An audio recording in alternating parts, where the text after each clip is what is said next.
1350 WOYK. Onto the track, it is gone!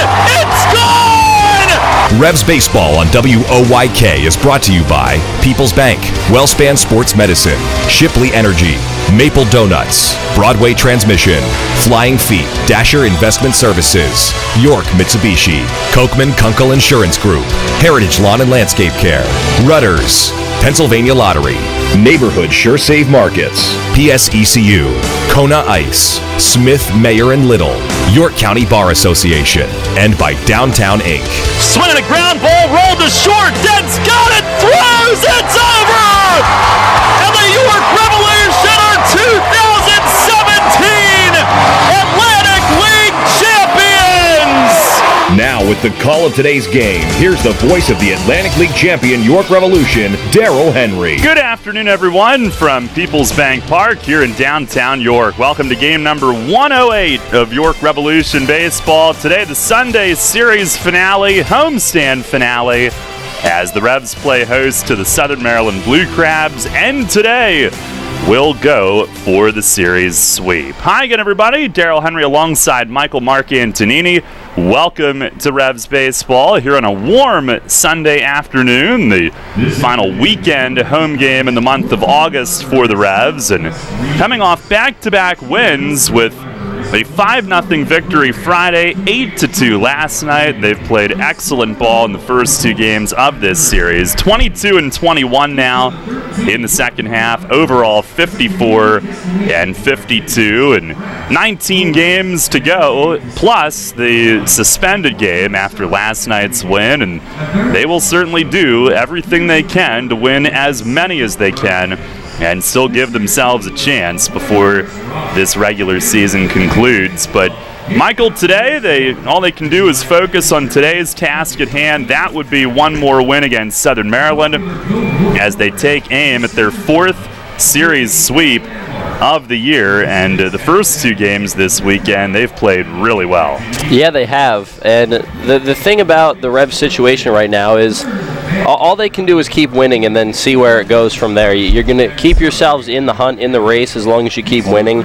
And so far on this road trip, the Revs have done a good job of that. A chance to take 5 out of 7 on the trip. Would have liked to get 6 of 7. Thought there should have been probably one more win in that Lancaster series. But hey, a chance to go 5 out of 7. And a young guy on the mound, Troy Tersey, I'm sure he's itching to get back on the mound. Hasn't pitched in a little while, at least hasn't pitched in an official game in a little while. So it'll be good to see Troy get out there today and hopefully give the Revs a boost. Yeah, it will be Tersey, who did throw the ball well on Tuesday night against Lancaster. The game was eliminated with 2 outs in the 5th inning, but he comes in today, still no record and an ERA of 0. Left-hander David Wayne Russo will go for the Blue Crabs. He's 2-4 with an ERA of 4.83. Coming up on our pregame today, Michael has a chat with Polo. Part 1 of a 2-part interview. Second part will air at New Britain on the pregame this week, but Noel Polanco caught up with Michael earlier today. And Michael also in the 5th inning today will have Robert Carson joining him live on the broadcast during the game. So it's just a parade of superstars coming into the booth Sunday today. Sunday fun day. I'm excited to talk with Rob. It was a great conversation with Polo, and hopefully our listeners enjoy part 1. Part 2 will be great too, and the whole interview was really good with Polo. Got to talk about a lot of cool things, so definitely don't miss that. And Rob, I mean, Rob's always great to talk to, you know as well as me, Darryl, so it'll be fun to have him up here, give you a break for an inning. I'll eat, I'm sure, during that time is probably what I'll be doing. I had that in mind when I was asking Rob about what inning come. I was like, you know what? I'm not doing this just so I can get another interview in. I want to help Darryl out too. Well, I'm sure I'll make the most of that time. We'll have Mace coming up pregame as well. First pitch today is set for 1 o'clock sharp here on Sports Radio 1350 WOYK.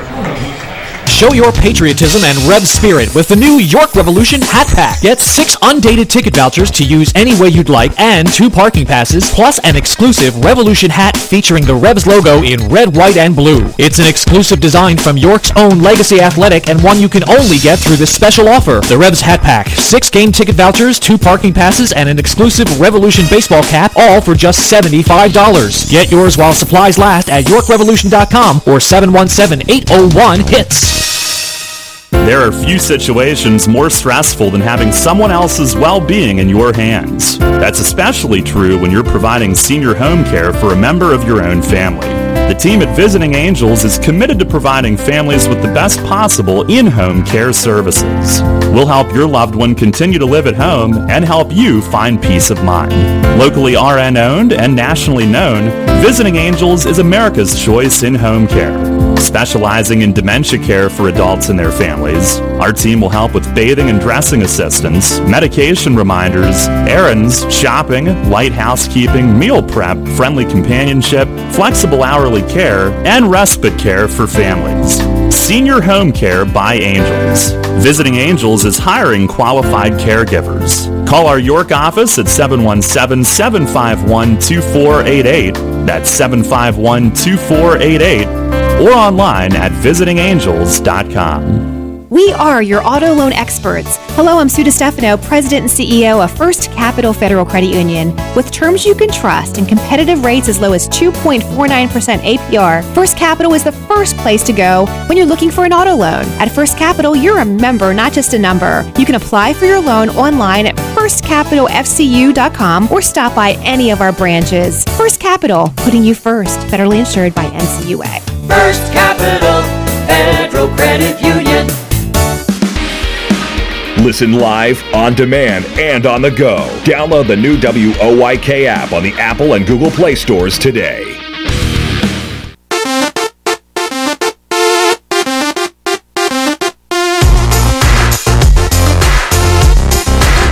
Michael Marcantonini here on the broadcast with Revs hitting coach, third base coach, and bench coach, Noel Polanco. Polo, thanks for joining me, better known as Polo, so I appreciate you taking the time. Yeah, no, you're welcome, you know, it's a pleasure for me.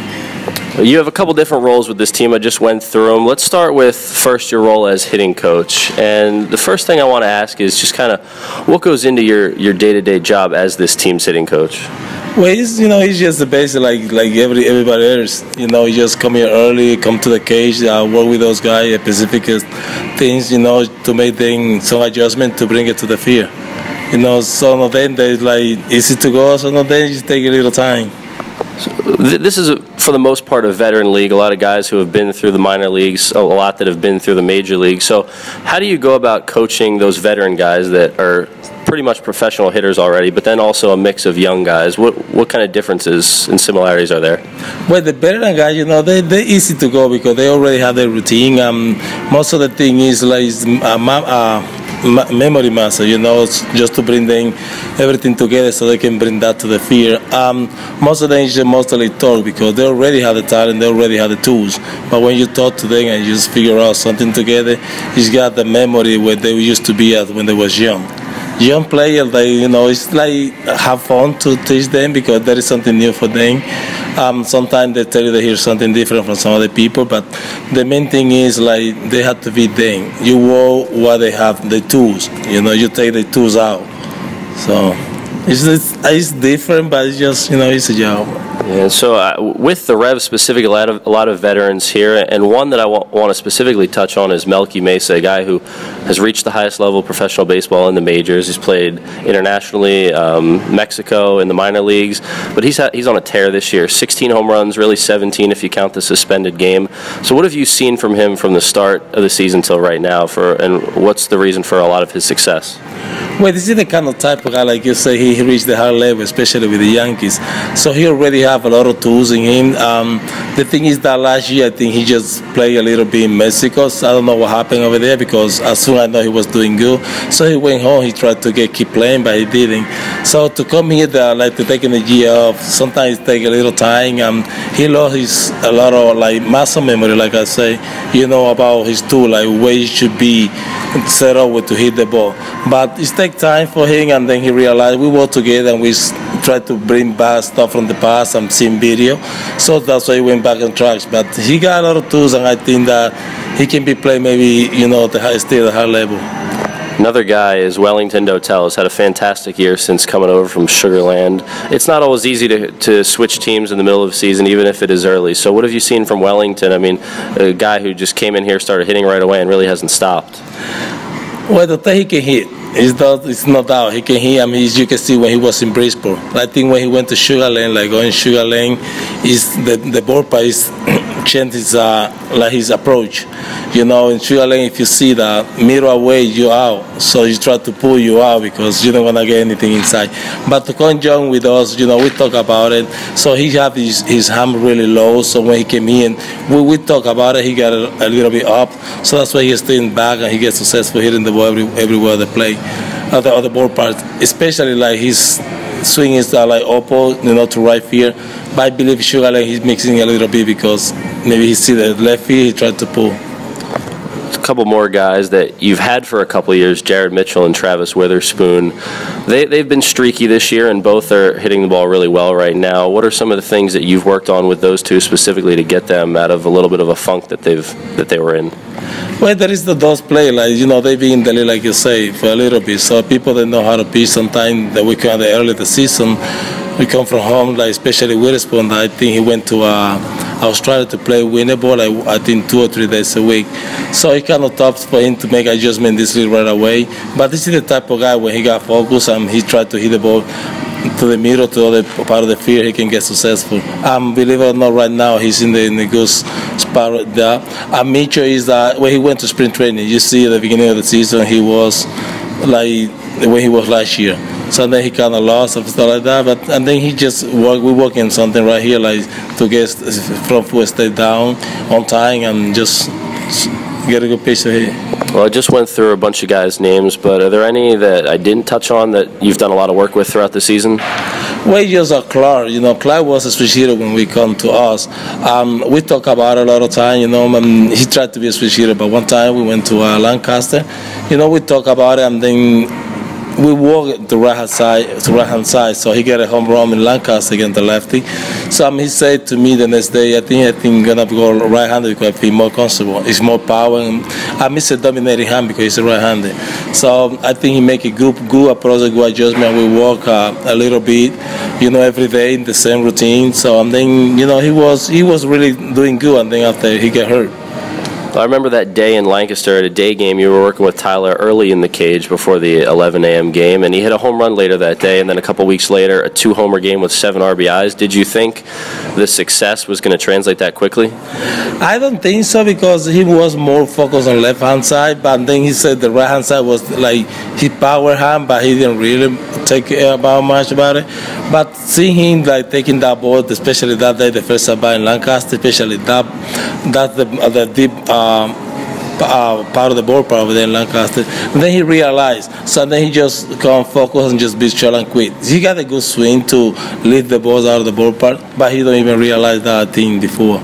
Now that is part 1 of our interview with the man, Noel Polanco, Revs third base, hitting, bench coach, infield coach, you name it.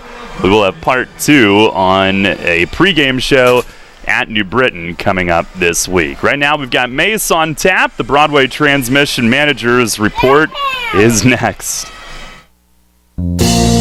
You'll always hit it out of the park with great Best Yet products from your neighborhood SureSave stores. Like party platters with $18.93 deli items. Team up Best Yet hot dogs with Best Yet kettle cooked chips. And get Best Yet 12 packs of soda and Best Yet Rising Crust pizzas at Sobel's Markets in Shrewsbury, Stewartstown, Whiteford, and East York. And at Nell's Market Fresh Foods in Spry. Hi, this is Dan Patrick. Join me weekday mornings at 9 on Sports Radio 1350 WOYK.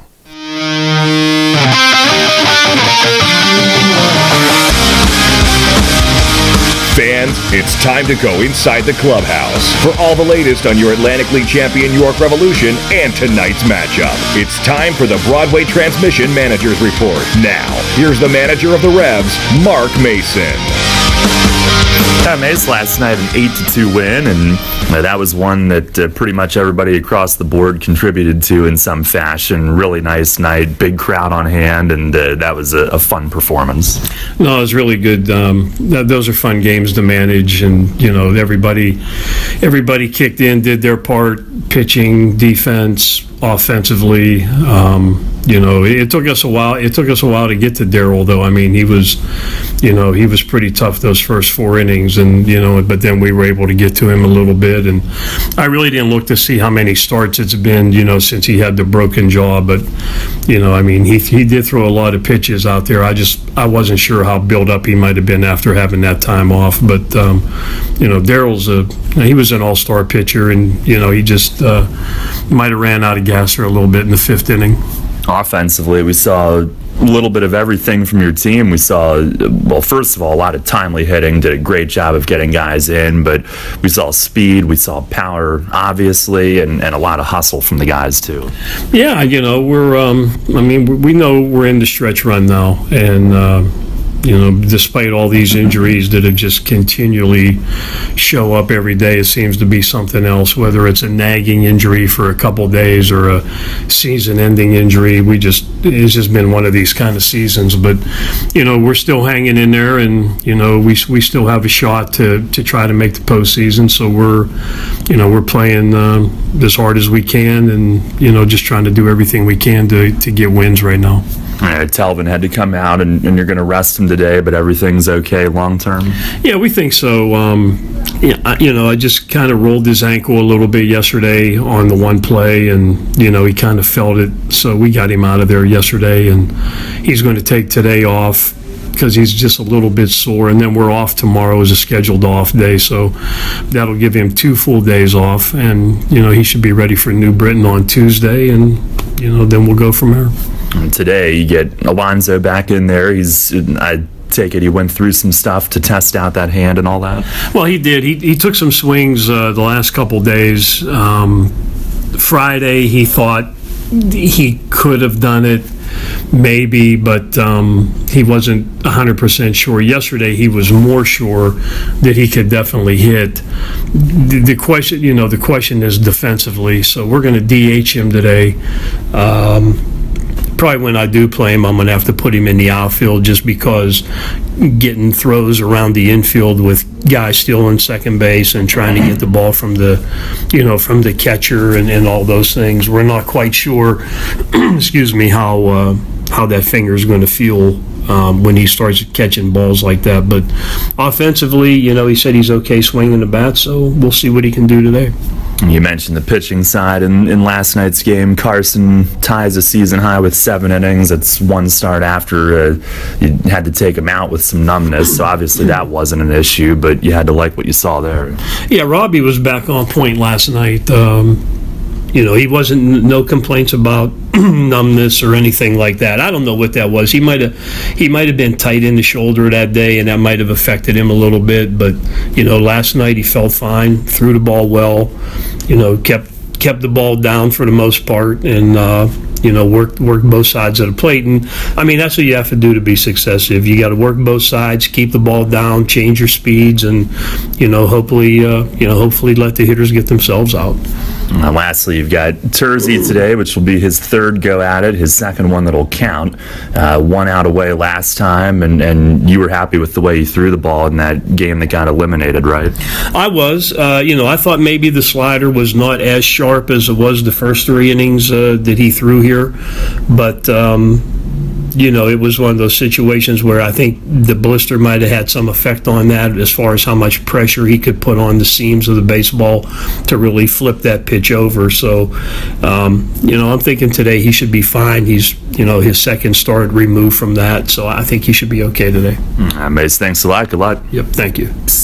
All right, that is Revs manager Mark Mason on the Broadway Transmission Managers Report. Lineup cards have just been exchanged. And we'll go ahead and get you those lineups brought to you by Flying Feet. For the Blue Crabs today, they will have Ryan Strasburger leading off in left field.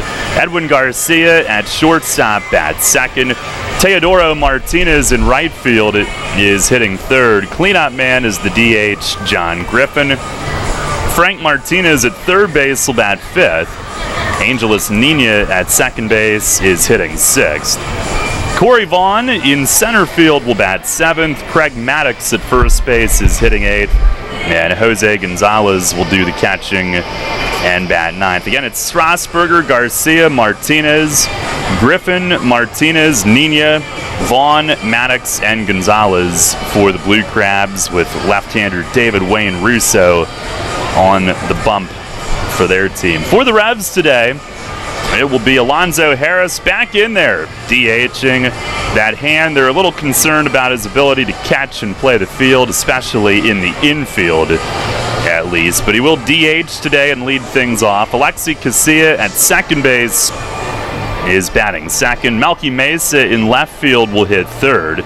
Cleanup man is right fielder Jared Mitchell, as Talvin Nash is given a day off with a little bit of a rolled ankle last night. Mitchell in right. Ryan Dent will play first base and hit fifth. Batting sixth in center field today is Travis Witherspoon. Henry Castillo at shortstop bats seventh. Steven Figueroa makes his third straight start at third base, hitting eighth.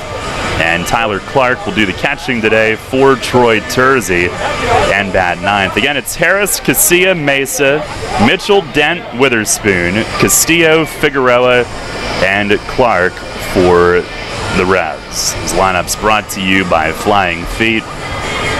On our WellSpan Sports Medicine injury report today, Clark is in there despite that finger still healing. A finger on his glove hand. Alonzo Harris is in there despite him having a finger that's banged up, but he will give it a go as the DH today. Talvin Nash out for today, and they have the off day tomorrow, so that'll give him a couple of days with that rolled ankle. Henry Castillo came back in pinch running last night after missing a day due to some dental work. Luis Cruz is out for the year. He had an operation on that broken hamate bone, so he is healing. Oh, who else? Jay Goss went back home, had the elbow situation that continues to heal. Did make one appearance here, but it was a little bit sore after that. Frank DeGiulio Jr. went down for the year early in the year with elbow surgery. I think we covered all of them on that rundown. That is your WellSpan Sports Medicine injury report, but it is the most injury-riddled season that I can remember, at least in recent years, and that is the situation as of today. Revs are taking the field for today's game. We'll listen in on our national anthem here at PeoplesBank Park and get things started as the Revs go for the sweep of the Blue Crabs. Southeastern York County baseball champions with a record of 14 wins and 2 losses, the Lower Chancellor Blue Jays.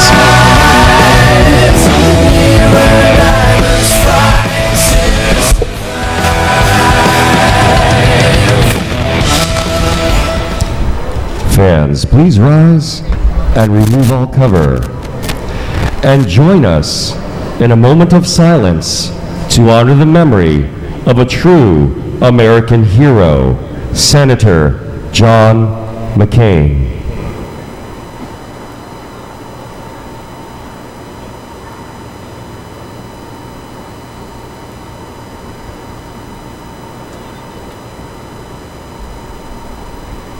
Thank you.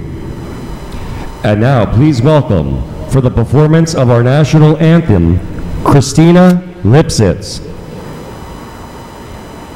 Oh, say, can you see by the dawn's early light what so proudly we hailed at the twilight's last gleaming, whose broad stripes and bright stars through the perilous fight o'er the ramparts we watched were so gallantly streaming, and the rockets red glare, the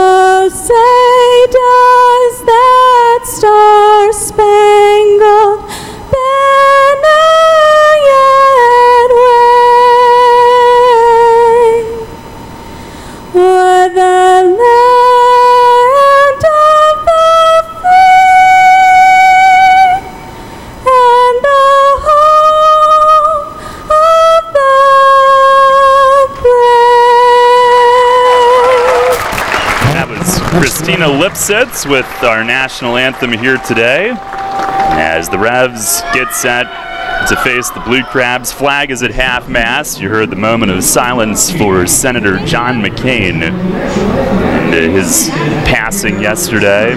As the Revs today go for the series sweep of the Blue Crabs, and Troy Terzi's got the ball as finally a start will count.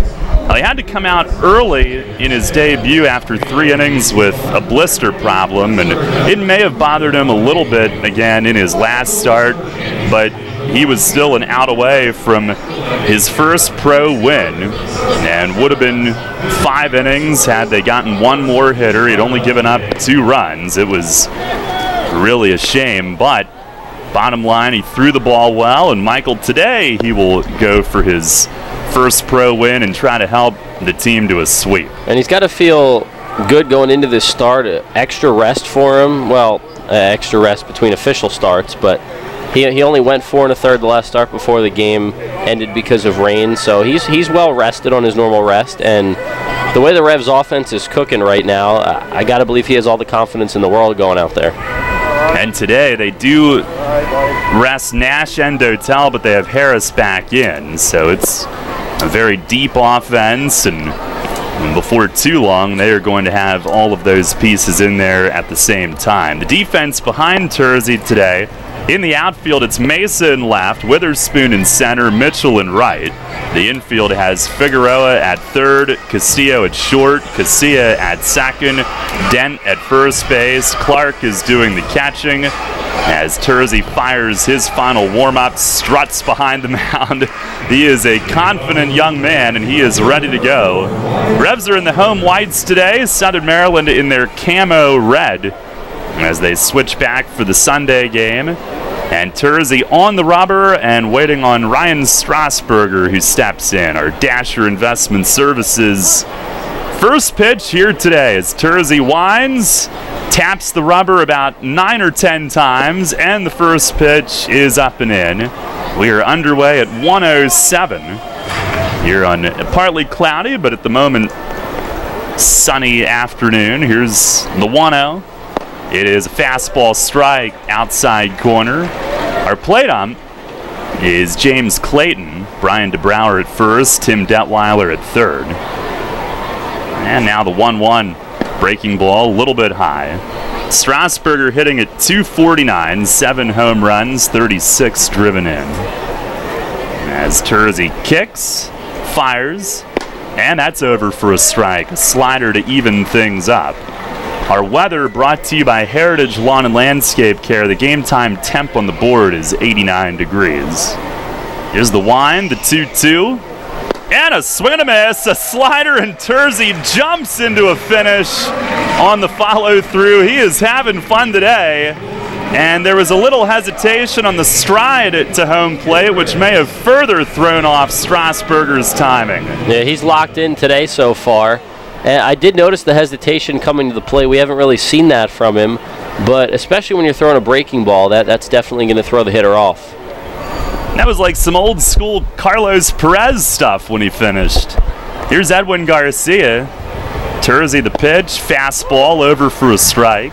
Perez used to be known for dancing to the end of his follow-through on strikeouts, but now he's probably more known for beating up a water cooler with a bat, as Garcia now had time called, never mind the fact that Terzi had already stepped back into his windup. The 0-1, and a slider. There's a called strike, outside corner. I guess with the toe tap, you can still get time called during all that, apparently. Garcia hitting 297. Here's several taps. The 0-2. And a swing and a bouncer softly to third. Figueroa waits for the hop, fires it across, out number 2. 2 up, 2 down for Troy Terzi to start the day. I didn't even know if he was going to come to the plate there. That was almost 20 taps. At least it looked like it. He was taking forever to get to the plate, but again, that's going to mess with the hitters at the dish. And as long as he varies up those toe taps, different taps in different situations randomly, and not like, let's say, 3 for a curveball, 4 for a fastball, That way, he in that case, he'd be tipping his pitches. But he's varied it well, and there's really nothing about it that you can pick up. Here's Teodoro Martinez, shows bunt and fouls it in the air off to the right of home plate as it one-hops the netting. He's up there trying to bunt his way on after Terzi had the first two off balance, and there are going to be some hitters, especially veteran hitters, that I think will get very frustrated facing Terzi, and there's nothing wrong with that. Martinez hitting at .291 for the year. And now the 0-1. Swing and a miss. He chases a high slider that hooks off the plate away. 2 strikes on him. That thing was nasty, falling off the table like that. Right-handed hitters aren't going to hit that pitch if it's sweeping out across the zone. Martinez, a long stroll circling home plate. Terzi's going to get in some hitters' heads, I think. There's the wind and the 0-2 double leg kick, and it's swung on and fouled back onto the roof. He apparently, like an NFL offense, he's made some new installations this week. Yeah, I haven't seen that in quite some time. A double leg kick of sorts. 0-2 it remains. Now taps the rubber, fires, and a swing and a pop-up foul again coming back. He is fun to watch. You don't want to miss a pitch because you don't know what you're going to miss. And you had no idea about the toe tap before his first pitch in his first game, right? Correct. Another 0-2. Swing, and he pops him up. And at second, it's Casilla backing out. Mitchell in from right, calls him off and makes the grab. 1-2-3, first inning. As Troy Terzi marches off the mound. He started marching off as soon as it went up in the air. And at the end of a half inning today, it's the Blue Crabs nothing, and the Revs coming up. Are you one of the many people that has a 401k that is eligible to roll over, but you just haven't done it yet? Maybe you're not sure where was the best place to put it. I'm Tom Dasher of Tom Dasher Investment Services. I specialize in helping you getting your 401k and IRA money parked in the best place for you. So if you haven't rolled your 401k yet, or if you're not satisfied with your IRA, call me for a consultation at 487-2096. That's 487-2096. And check out my website at tomdasher.com. Sports injury? Walk into WellSpan Urgent Orthopedics for immediate care. No appointment is ever needed. Our orthopedic and sports medicine specialists are here to treat you. Visit wellspan.org/urgent orthopedics today for hours at our York and Hanover locations. There's a lot of talk out there about good health care. We all want a good plan. But step outside and take a good look at all those beautiful trees and shrubs in your yard. Do you have a plan to maintain their good health? Heritage Lawn and Landscape Care has a veteran staff of 12 fully licensed and trained tree health care professionals to rely on, including 10 certified arborists and 3 PA certified horticulturalists. So don't let your trees and shrubs fend for themselves against Mother Nature. Visit heritagelawnandlandscape.com and get world-class care right in your backyard. The Revolution plays here. Play ball! The new Sports Radio 1350.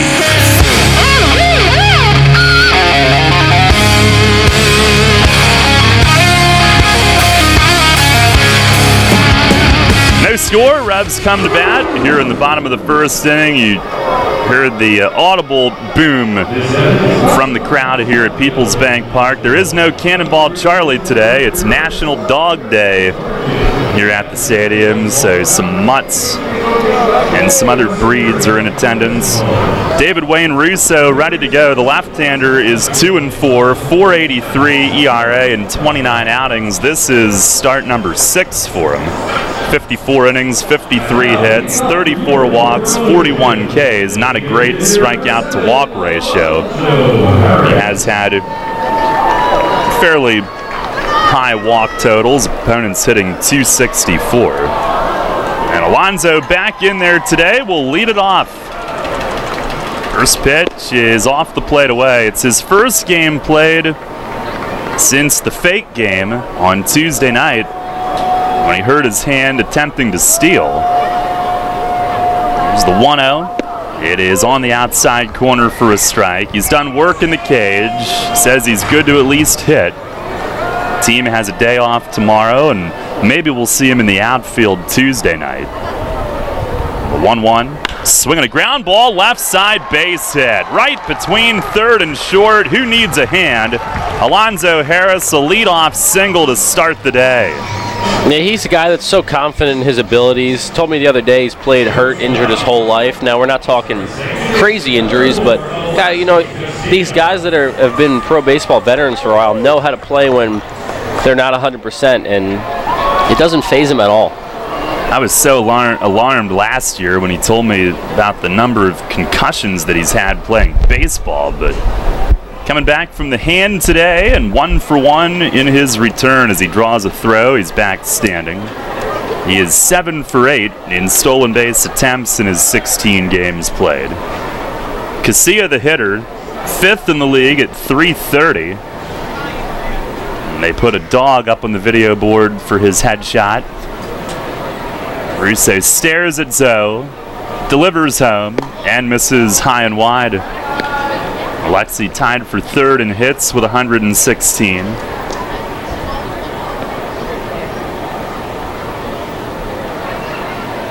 Now the stretch from Russo, setting up outside. 1-0, and that's a little bit high.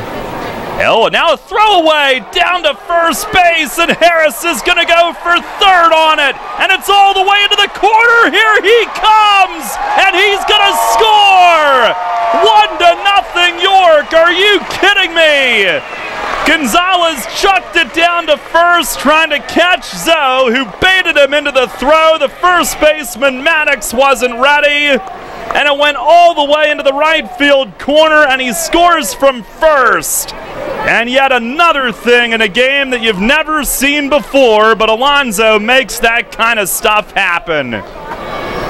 Well, Harris was pretty far off first base, and if Maddox had been paying attention, he would have at least gotten himself in a rundown. Now, I think he would have gotten out of it, but just wasn't looking. Here's a foul back onto the roof, 2-1. So he makes a simple ball 2, and a pick try to first turn into theatrics. And the Revs with a 1-0 lead. The 2-1, and it misses the corner outside. Now what a way for Southern Maryland's day to start. They've been beaten the first 2 games. First base runner scores on that as Russo steps off. Alexi working with a 3-1 count. And the pitch, it is a very generous strike called, high and away, 3-2. As long as that's there all day. That does beat the strike zone measured in centimeters from earlier this week. 3-2, and a drive deep but foul down the line in left. Alexi torques one over the stands in left just a little early. And an eye-opening foul ball sent out toward Arch Street.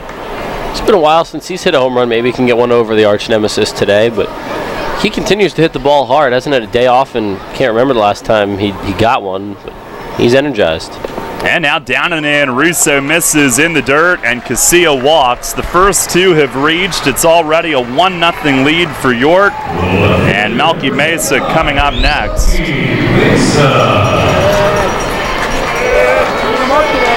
Mesa 6th in the league in hitting, .319. 4th in homers with 16. 4th in RBIs with 69. Really, he's got 17 home runs. Last night he launched a 3-run shot. So really, he also has 70 RBIs.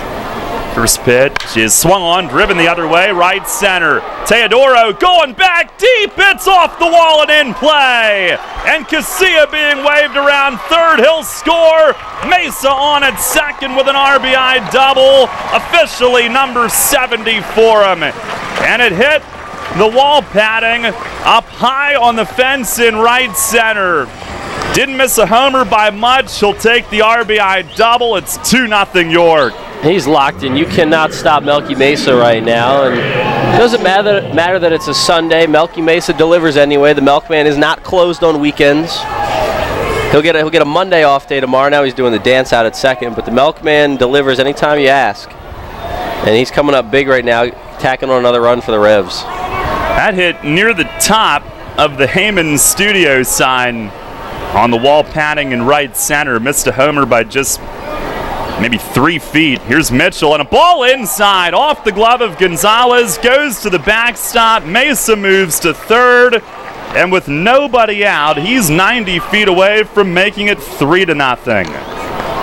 It's a 1-0 count to Mitchell, probably a ball that should have been caught. They're going to look at it before determining wild pitch or pass ball, but either way, Mesa at third. What a start to this one. A very happy-looking dog is Mitchell's likeness on the video board today, here on Dog Day. Left against left, the 1-0. Swing and a line drive, right field. Martinez toward the line, he'll catch it, but Mesa tags. Here he comes, and the throw won't get him. He scores standing. Jared Mitchell, a line drive, sac fly to right. His 37th driven in, and Mesa scores standing. That makes it 3-0. That was a pretty good throw from Teodoro, but too deep really to get it there in time. Mesa, a good job tagging. Mitchell, a good job doing a job and getting one out to the outfield deep enough for Mesa to score. Can't stop this offense right now for the Revs, and it's not all hits. They're taking advantage of that error in the inning, the wild pitch or pass ball, whatever it is, and making things happen because of it. Here's Ryan Dent, who has a Husky on the board. First pitch is just inside. Some of these breeds, I'm not sure what they are, but he's got a happy-looking Husky in place of his headshot. 1 ball, no strikes. The pitch, and a swing and a miss, a changeup. Well, last night, one thing that stood out in the 8-2 win was how well the Revs got runners across and in. And so far today, more of the same. Russo ready, delivers, misses well outside. Dent hitting .259, 11 home runs, 43 driven in.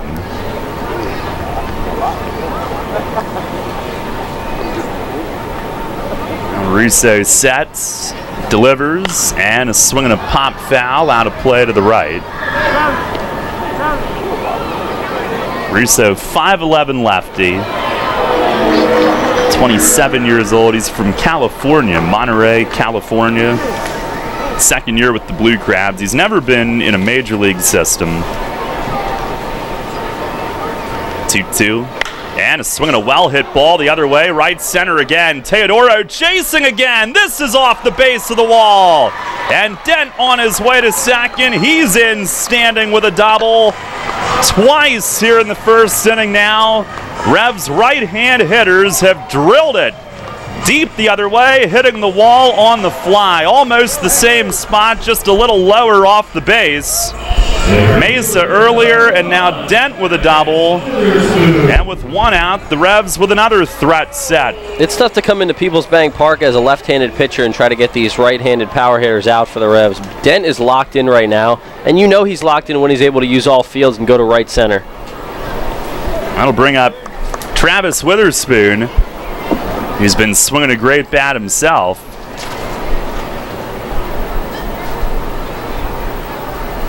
First pitch to Spoon is a called strike, outside corner. I think they're going to go pass ball on the play that Mason moved up on. Now we got that figured out. No balls and a strike on Spoon. Russo the pitch, and that misses in tight. Witherspoon has a very curious looking dog on the video board. Very inquisitive, maybe waiting for a treat as its head tilted. 1-1, and a swing and a foul tip into the backstop. Spoon hitting at .258, 6 homers, 25 driven in.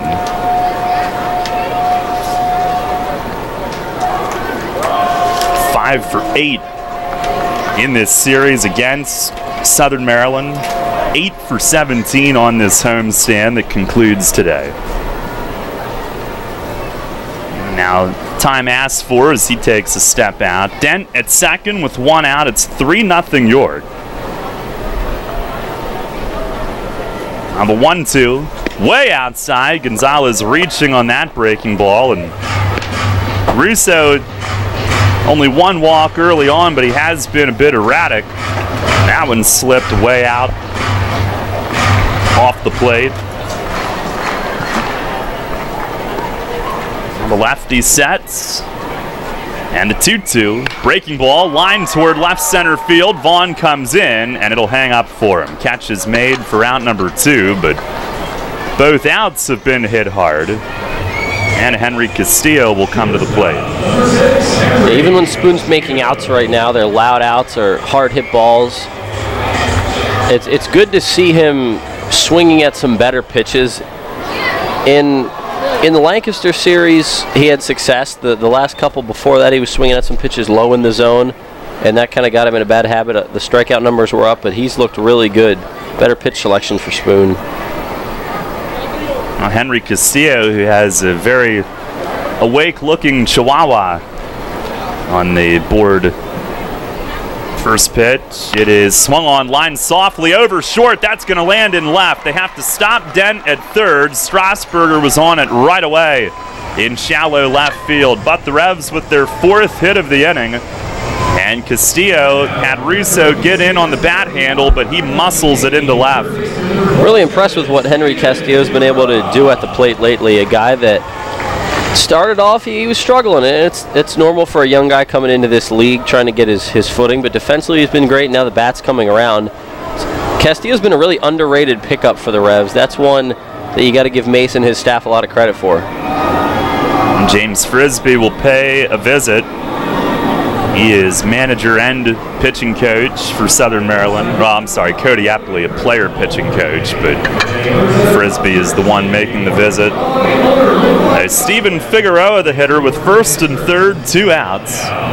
And all he's done in his first 2 games is go 5 for 8 with basically a game-winning hit that broke the tie in a 5-0 win Friday night. Last night, a stolen base. Ran the bases really well, energized the plays. It's been fun to watch over the last 2 days. Left on left, it's 1st and 3rd. I believe this is the first lefty he's faced.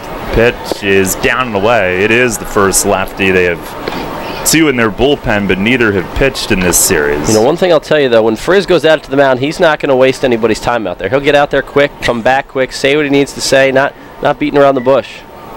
Pitch, it is over for a strike, 1-1. A lot faster than some people's on their way out there.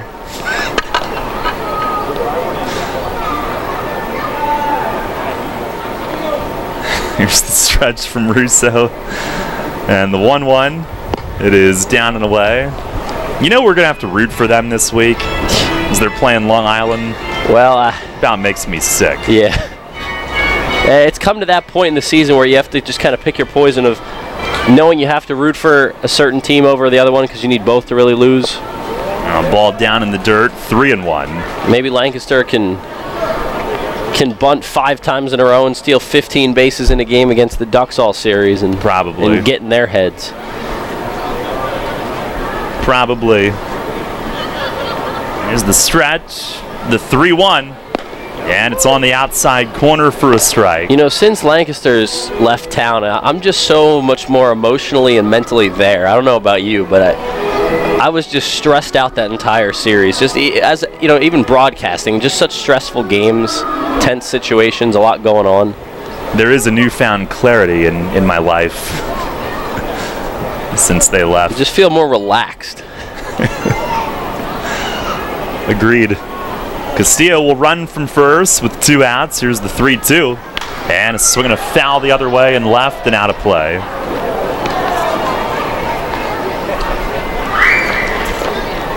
Also had a really great umpiring crew this weekend here. They have done an excellent job. Absolutely. I mean, there really hasn't been many complaints from either side. Pitch is fouled back. That'll get upstairs. Figueroa has like some kind of miniature poodle or something on his headshot here in this dog day. Cody going all out on the video board. Another 3-2, and a swing and a pop-up in the infield. Second baseman Nina comes in to the edge of the grass, and he'll put it away. That'll end the inning, but not before the Revs score 3 in the first on 4 hits. 2 men left. We go to the second inning today. It's the Revs 3 and the Blue Crabs nothing. You'd line your feet up on the edge of the starting block, shake out your arms, and then you'd push off the block in one fluid motion, fully extending your body and cutting into the water with nothing on your mind but the mechanics. You're a swimmer, and whether it's practice time in the pool or crunch time at a meet, Flying Feet is with you every stroke of the way. Flying Feet. Flying Feet Sports Shoes is a swimmer's paradise. Get suits by Dolphin, Speedo, Nike, Arena, and Tier. Pick up practice gear, team gear, and training equipment like fins, snorkels, and kickboards. The Flying Feet team has high-tech competitive suits, customizable caps, goggles, even goggle repair items. Shower down with swimmer's shampoo and body wash, plus suit wash to limit the wear and tear of chlorine. Time to dive into the pool? Then it's time for Flying Feet. We're more than sports shoes. Flying Feet. 1511 Mount Rose Avenue, York, just off exit 18 of I-83 next to Battery Warehouse. So, John, what should the Eagles' focus be this season? Eagles Fast Play for sure. As opposed to what? I'm talking Eagles Fast Play tickets from the Pennsylvania Lottery. Playing's faster than our wide receiver running a slant. Faster than our defense blitzing the QB? Oh, yeah. The game's got progressive top prizes, plus second chance drawings for Eagles game tickets, meet and greets, autographed merchandise, and more. Wow, I'm going to get mine fast. Fast Play. Play fast, win instantly. Players must be 18 or older. Please play responsibly. Benefits older Pennsylvanians every day. The Baltimore Baseball Show with Dan Connolly, right here on Sports Radio 1350 WOYK, York.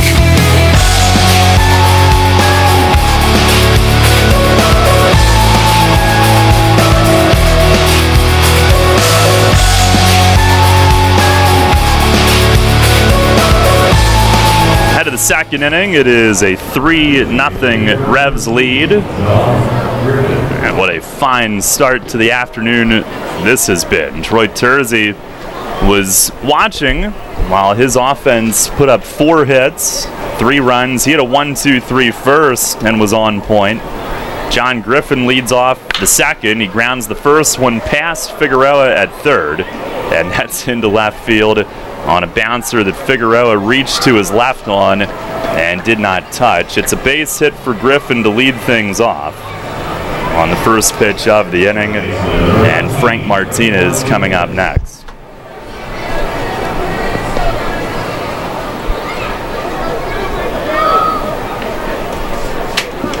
Martinez hitting at .303, 10 home runs, 45 driven in.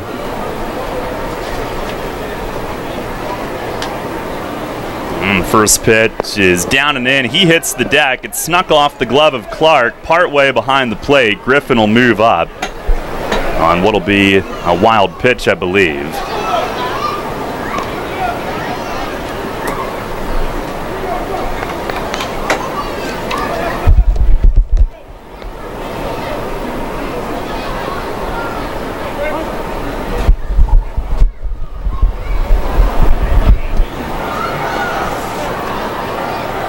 Now the 1-0, and a ground ball pulled to first. Dent away from the bag. Gloves flips to Terzi covering, and that's out number 1. Griffin goes to third base on the play.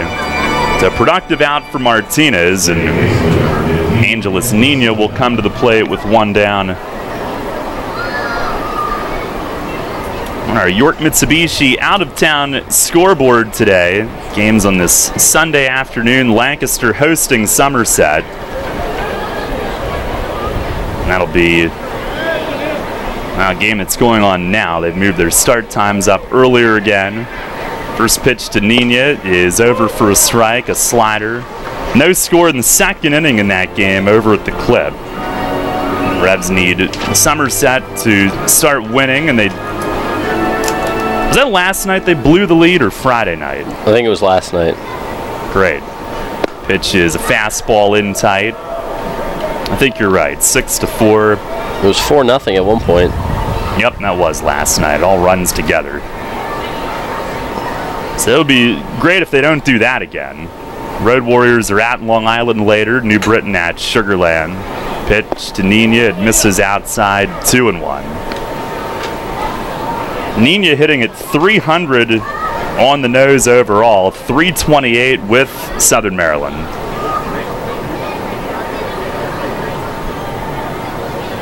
The 2-1. And that's upstairs.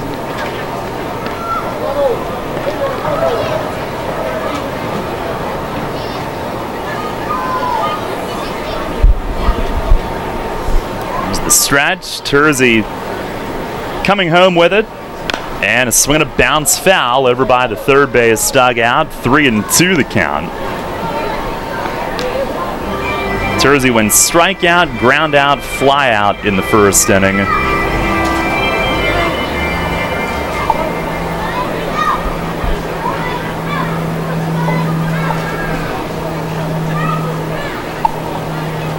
Ready, here's the payoff pitch, and a swing and a line drive left center field. That's going to score the run, and it gets past Witherspoon, who lays out. Hopefully he's not hurt. Bounces away in left center. Nina heading for third. The throw is cut off. No relay. It's a triple.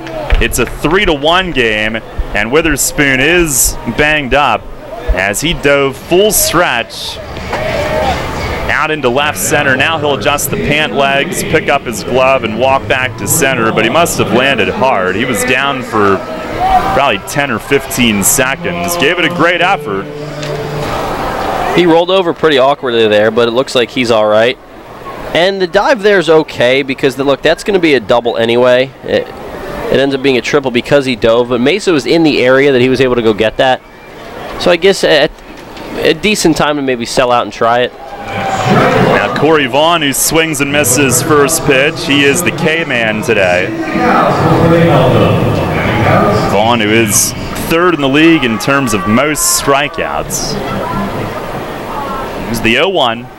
And a swing and a ground ball to short. That'll score another run. Castillo's got it, though. Throws to first. Gets Vaughn by a step. RBI ground out. 3-2 the score as Southern Maryland comes back with a couple of runs here in the second inning. Now the problem with diving there is that that run scored on the grounder because he was on third instead of second. That's tough, though. He's made so many great plays. You're almost surprised when he dives and doesn't get to it.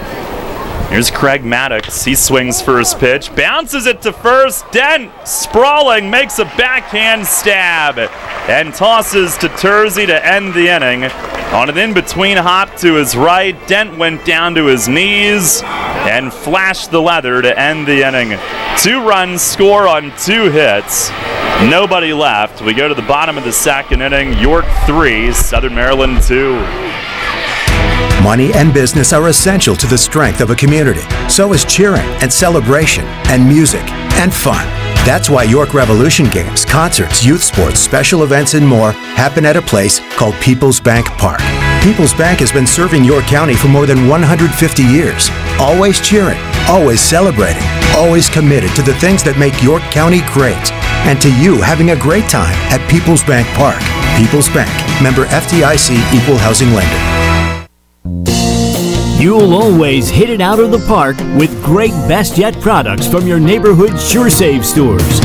Like party platters with $18.93 deli items. Team up Best Yet hot dogs with Best Yet kettle cooked chips.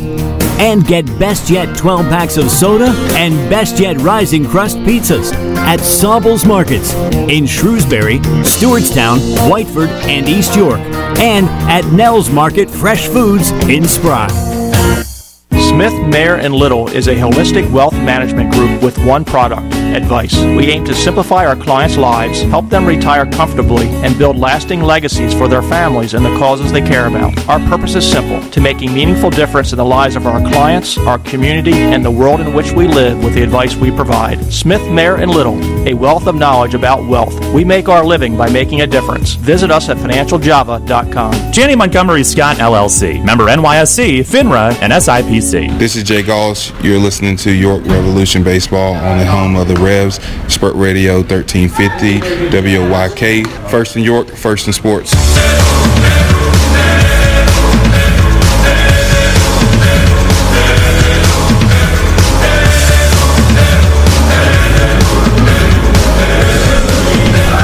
Two is the lead for the Revs as we go to the bottom half of the second inning. Tyler Clark will lead things off.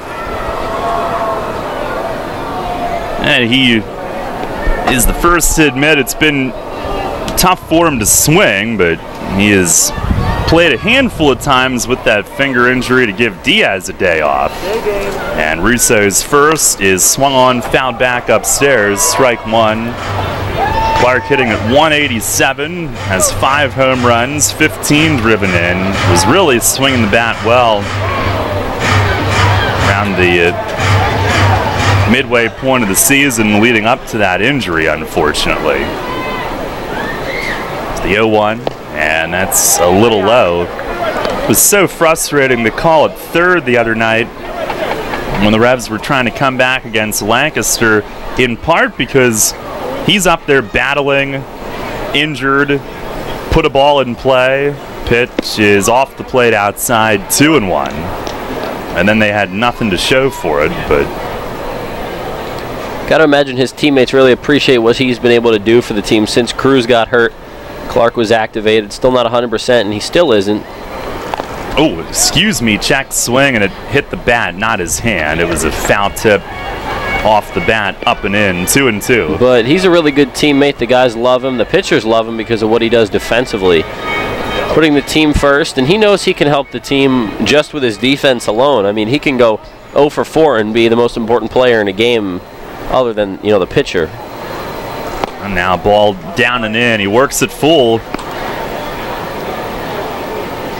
The game recently where he had a big walk to start an inning. Trying to get on here. The 3-2 and a swing and a miss. Russo comes back to get him. A fastball up and toward the outside, 1 away. Now we'll go back to the top of the order. Alonzo Harris, who ignited the 3-run first with a leadoff hit. Russo last year with Southern Maryland, 2-4, 5.26 ERA in 30 games. Mostly in relief, but did have 8 starts last year. It's coming off a really good outing. Pitch to Harris is swung on and launched high in the air to shallow left. Strasburger in from left field, calls off the shortstop Garcia and handles it 2 away. Last time out, Russo 6 innings, 1 run, defeating Long Island for his first win in almost 3 months. A lot of that time was in the bullpen. Here's Alexi, who walked and scored in the first inning. First pitch is over for a strike. Russo, who's from California, he went to San Jose State University and began his pro career in the Pacific Association 4 years ago. It's the 0-1, backdoor hook, but it stayed away and low. And after a stint in that league, he went to the Frontier League for a couple of years, then the American Association. Pitch is high and away. As the sun brightens, it's 2 balls and a strike.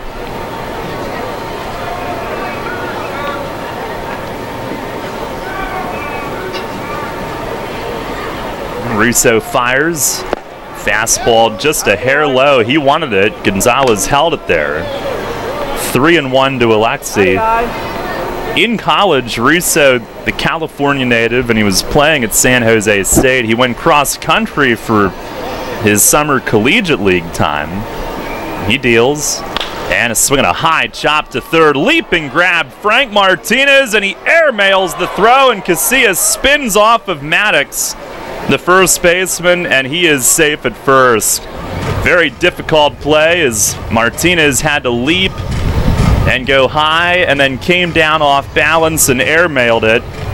And Alexi's safe at first.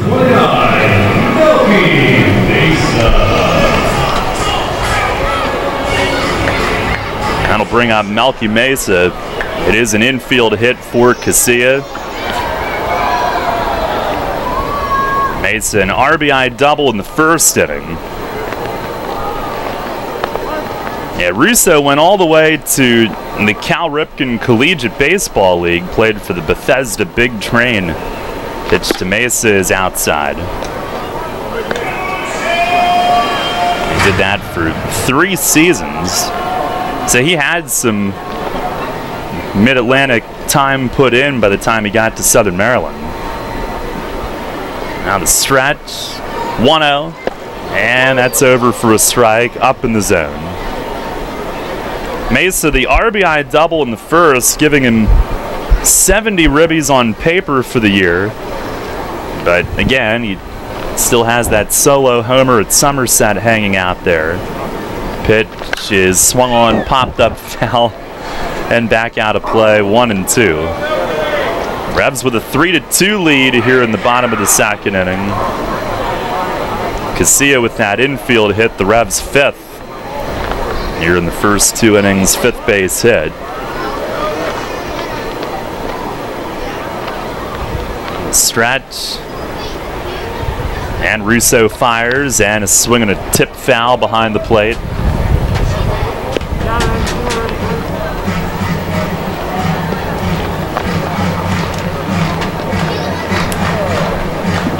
Pretty good Sunday afternoon crowd here. The final weekend home game in August. Pitch, and a swing and a bouncer back to Russo. Gloves it, jogs toward first, underhands there to end the inning. He puts up a 0 in the second. No runs, 1 hit, 1 left. We go to the third, still 3-2, the Revs on top. Sports injury? Walk into WellSpan Urgent Orthopedics for immediate care. No appointment is ever needed. Our orthopedic and sports medicine specialists are here to treat you. Visit wellspan.org/urgent orthopedics today for hours at our York and Hanover locations. Getting pumped for another year of high school football? All this month, Sports Radio 1350 WOIK lays it all out for you in the High School Football Spotlight, presented by WellSpan Sports Medicine. Catch a preview every day in August on Sports Radio 1350 as we break down the teams and the players of the 2018 York Adams League. Or go to WOIK1350.com to access this year's complete lineup of high school football preview. Then, this fall, every Friday night, it's the High School Football Game of the Week, presented by WellSpan Sports Medicine. Only here on Sports Radio 1350. Listen live, on demand, and on the go. Download the new WOYK app on the Apple and Google Play stores today. Since 1934, PSECU has given Pennsylvanians financial opportunities to live a better life. We are a credit union who offers valuable free and low-fee financial products, broad lending options, and outstanding money management for financing life. At PSECU, we are proud of who we are and committed to who we serve because our Pennsylvania roots run deep. We are banking on a difference. Visit PSECU.com to join us. This credit union is federally insured by the National Credit Union Administration, Equal Opportunity Lender. You're on the home of the Atlantic League champion York Revolution. Sports Radio 1350 WOYK, York.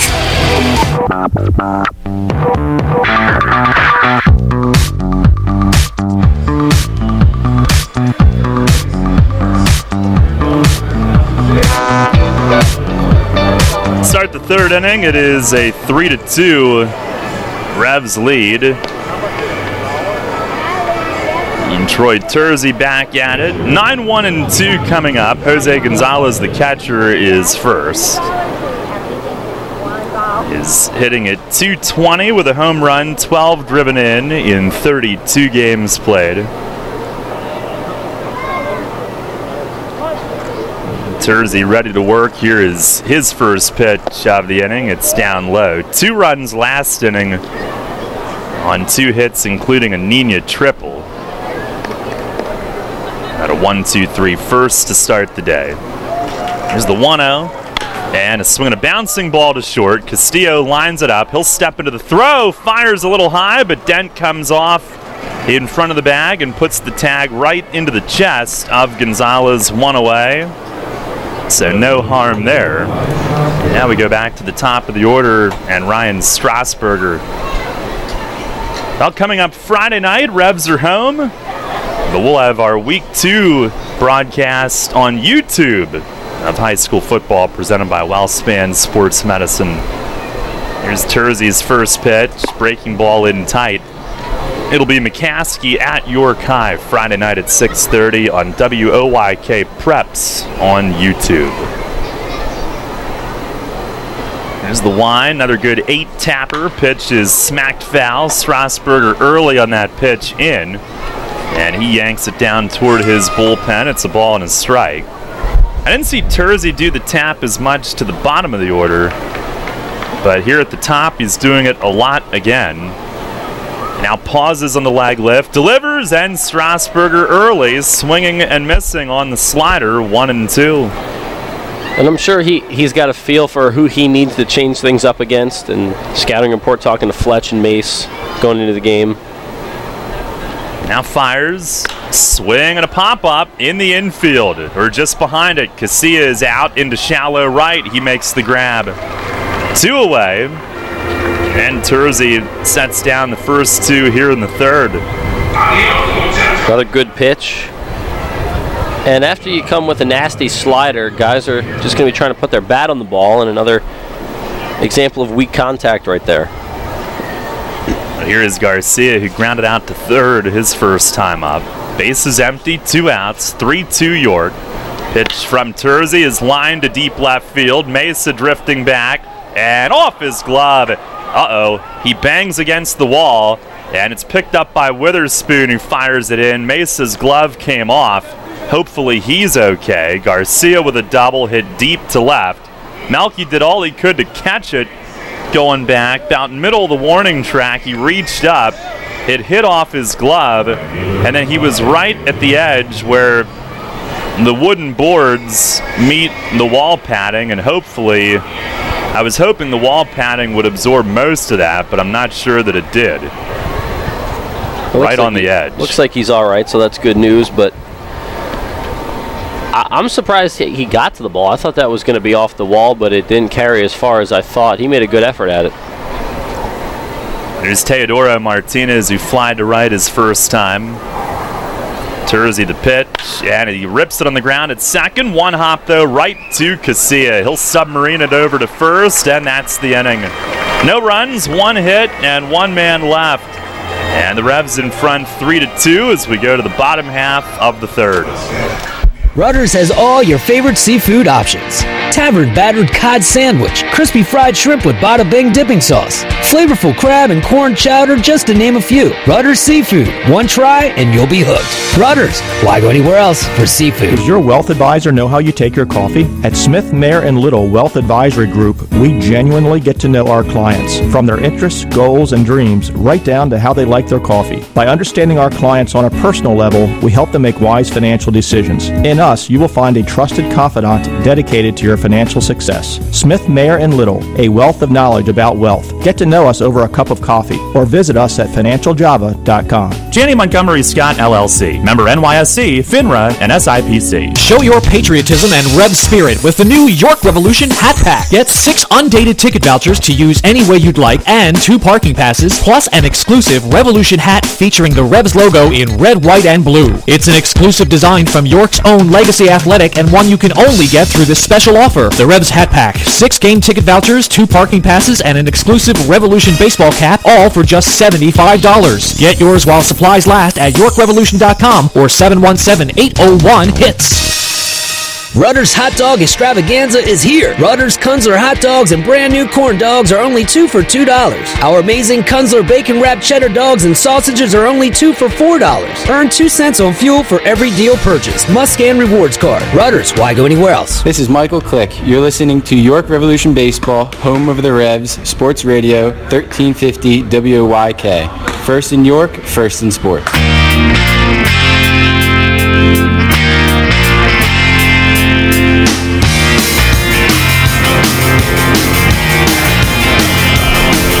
Revs a 3-2 lead as we go to the home half of the third here today.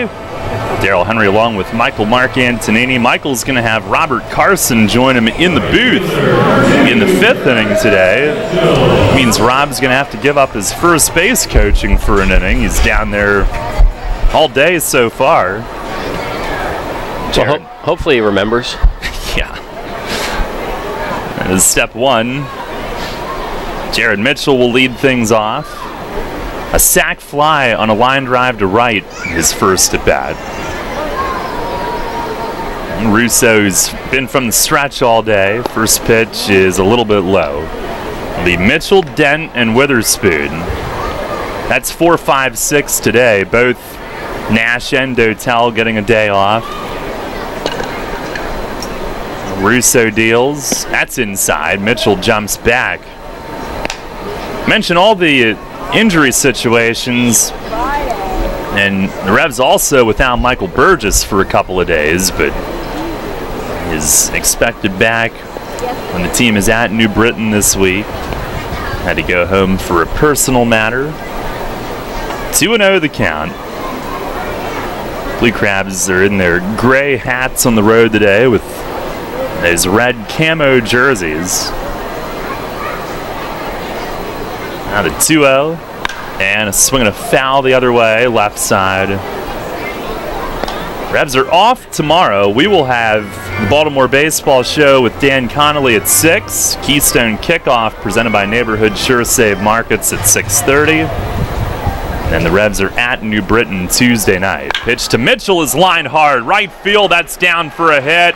And it'll two-hop the wall. He makes his turn, heading to second. It's a leadoff double on a ball that he really turned on and hit it between Martinez and the line in right field and all the way to the fence. His hot streak continues, and that's awesome to see Jared really turn on one there. I know he loves going to the middle of the field, left center, right center, but anytime you can turn on a ball like that, especially against the lefty, keep that front shoulder in, keep the hands back long enough so you can see the pitch and then pull it into the right field corner. That's just a good piece of hitting. Here's Ryan Dent. He doubled off the base of the wall in right center his first time.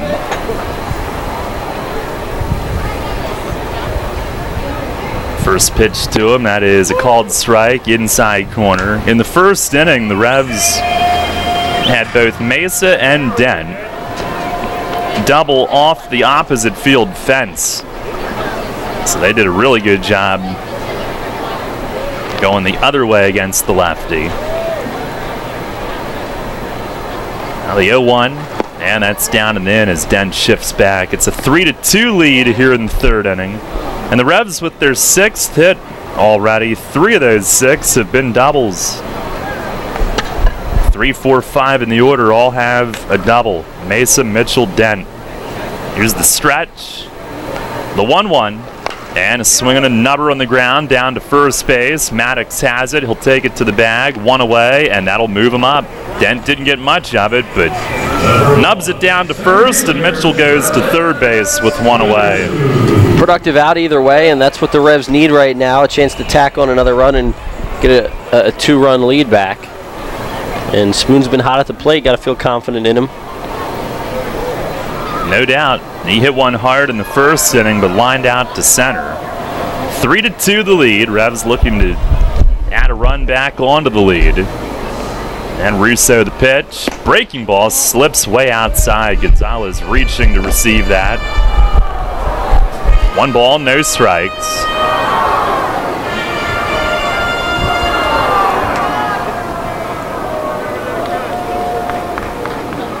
Well, sets the hands and fires, and that misses down and in. 2-0.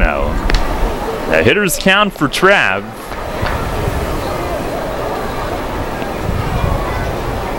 Mentioned 5 hits the first 2 games of this series, 8 on this homestand. The 2-0, and a swing and a miss. He was gearing up. Russo took a little off, keeping it away from him.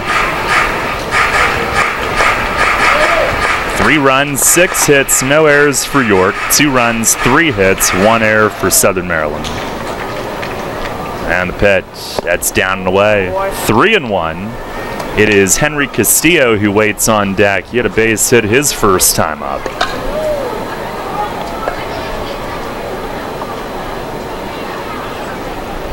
On the stretch from the lefty, the pitch.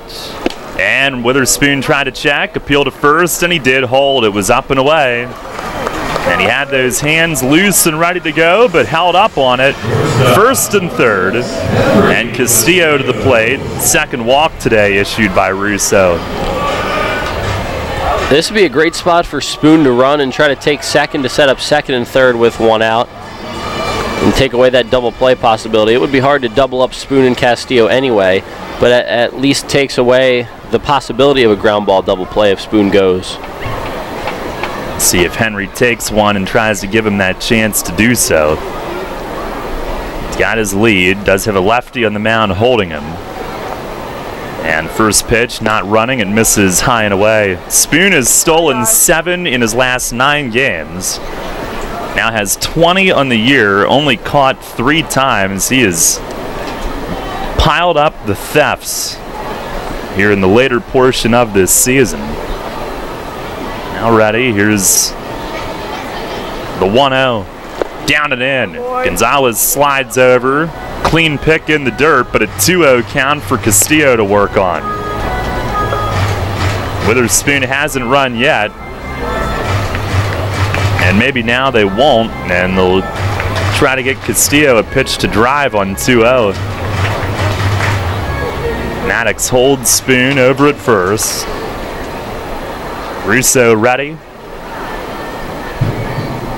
And the 2-0. Swing and a miss. Delayed steal. Throw down. Here comes the runner from third, and Mitchell's going to score. And the throw bounced off the second baseman Nina's glove into center, and it's a double steal. Witherspoon's got number 21. Mitchell broke for the plate on the throw. He gets number 26. And it's 4-2 York. That worked to perfection. That's Revs baseball right there. Make the other team just feel uncomfortable, put a lot of pressure on them when the guys with speed are on the bases. That's what the Revs did right there, and it got them another run. Now the 2-1, and there goes Spoon for third, and Castillo fouls it against the net. And I gotta believe he would have had third stolen, but looked like a good pitch to go after for Castillo. Right, he would have been there, and yeah, that's not one where it's you straight up have to take for Castillo, because then he's in a 2-strike hole. So if it's there, try to hit it. But Travis Witherspoon has a lot of confidence right now running the bases. He's been great. Here's the 2-2, and a swing and a pop-up foul, backing out of play. Castillo a single his first time. As we said, he got jammed on a pitch, but muscled it into left field. Revs a 4-2 lead. Mitchell, by the way, we said last night the cutoff for the top 10 in Revs history is 24 steals. Mitchell now 26, so it's a top 10 season. Now the 2-2. And a swing and a line smash toward the big wall and left. It hits it on the fly. Witherspoon around third. He'll score on that. Throw goes into second, and Castillo with a wall ball line drive single. Right left of the manual scoreboard, and it's 5-2 York here in the third inning. Another multi-hit game for him. He's hitting the ball really well. And Spoon picking up that extra base, that's the reason he scores right there. Made a good turn around third. No doubt that he was going to come home. But for Castillo, just a great approach from the right side there. See swings like that, people are going to be lining up for dental work. Here's Steven Figueroa. First pitch is down and away. And the Revs now with 7 base hits here in the first 3 innings.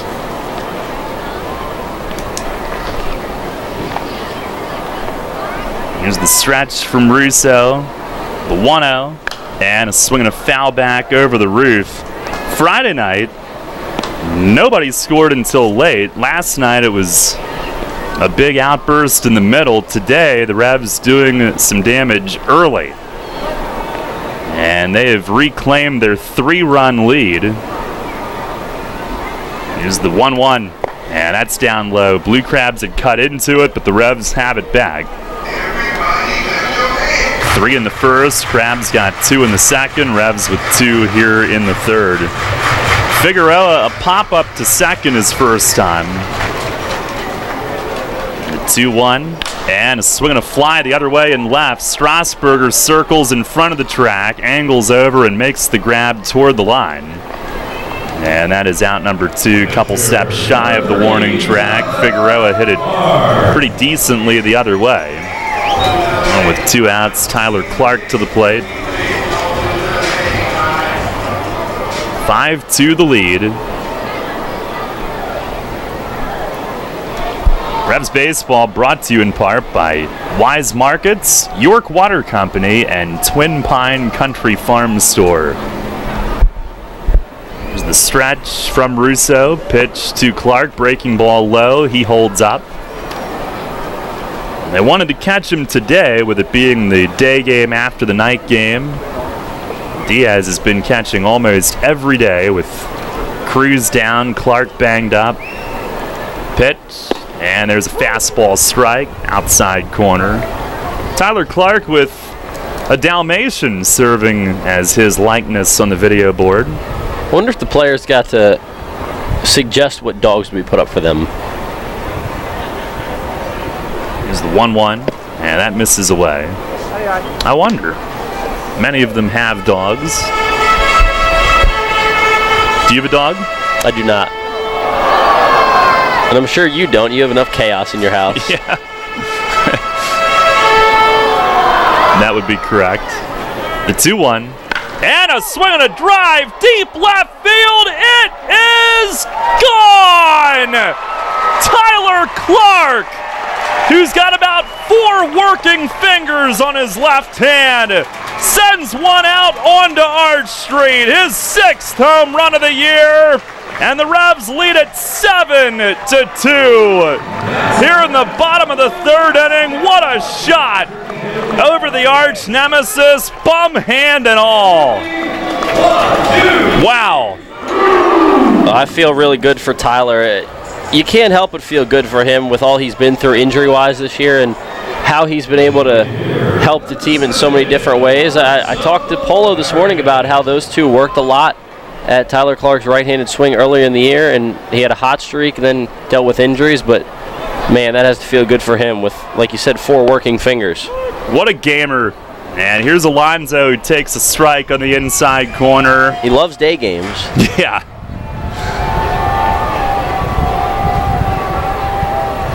Now that is outstanding. He's gutting it out for the team. Here's the 0-1.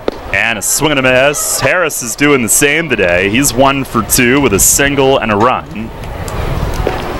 Nothing in 2 on him. The Revs a 7-2 lead. It's a 4-run 3rd inning. And the pitch way high. Clark with his first homer since June 18th, when he had the 2-home run, 7 RBI game against the Road Warriors. The 1-2. Swinging a fly ball, center field. Vaughn lines it up, tiptoes toward his right a couple steps, and puts it away. But the Revs with 4 on the board in the inning. Coming on 3 hits, nobody left. We go to the 4th. Michael with the play-by-play. The Revs with a 7-2 lead.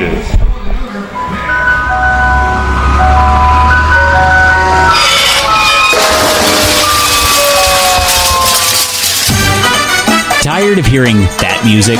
Especially when you already have that same ice cream in your freezer. Try something new and amazing with tropical shaved ice. On Monday morning after the big company event, do you want the buzz down the hall to be, how awesome was this year's company picnic? Then crush boredom and bring on Kona Ice with over 32,000 flavor combinations. This is not your typical lackluster snow cone. Their flavors are bold and delicious. Fuzzy Navel, Margarita, Blue Hawaiian. Kona Ice is dairy-free, gluten-free, and they even offer flavors that are sugar and dye-free. No party is too big or too small. They can serve up to 1,000 people per hour. They have party packages starting as low as $100. To add more excitement to your next event, find them online.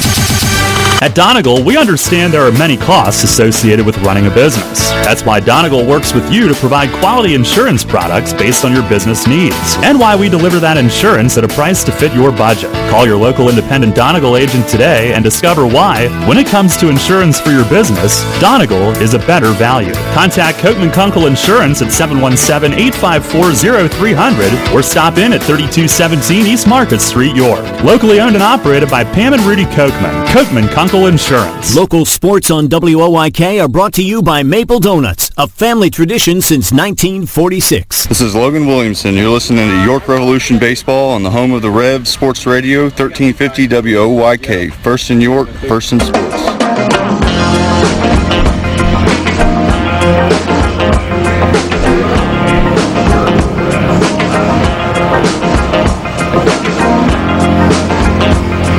Seven to 2 Revs lead, top of the fourth inning from PeoplesBank Park. Michael Marcantonini taking over the play-by-play duties. Well, the Revs tacked on 4 more runs to their lead. They led 3-2 going into the bottom of the third.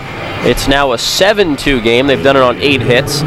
Tyler Clark, the big blow in that inning, a 2-out, 2-run home run over the arch nemesis. Had to feel good for Tyler. It had been quite a struggle for him to get back in the lineup. Has been on the DL twice this season, and for Clark it is home run number 6 on the year, so he capped off that 4-run inning. Troy Tersey back to work. He'll face the cleanup man John Griffin here in the 4th. Starts him off with a strike. Griffin, Martinez, Nina, 4-5-6. Griffin singled and scored a run back in the 2nd inning. A few toe taps from Tersey. The 0-1 slider misses just a little bit low. It's 1-1. Last night's game, Griffin went 2 for 4 with a pair of singles. The night before went 1 for 4 with a single and 3 strikeouts. He steps in. Tersey ready out of the windup. Takes the sign from Clark. 6 or 7 toe taps. The 1-1 pitch. Fastball misses high. It's 2-1. Tersey continues that toe tap.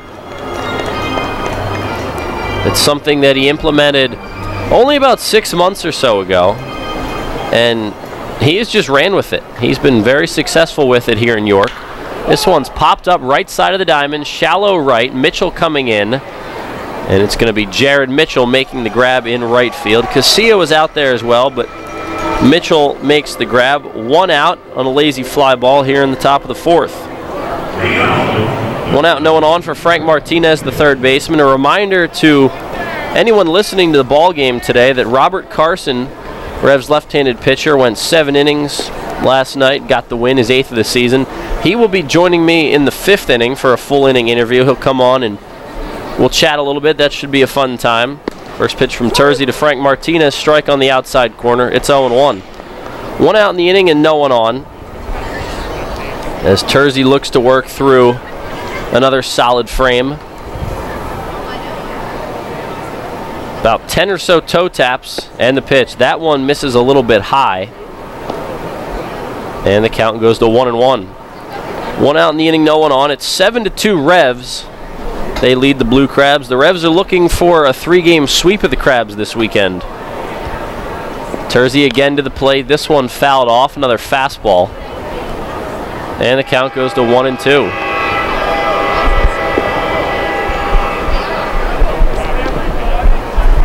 Seven runs on 8 hits, no errors for the Revs.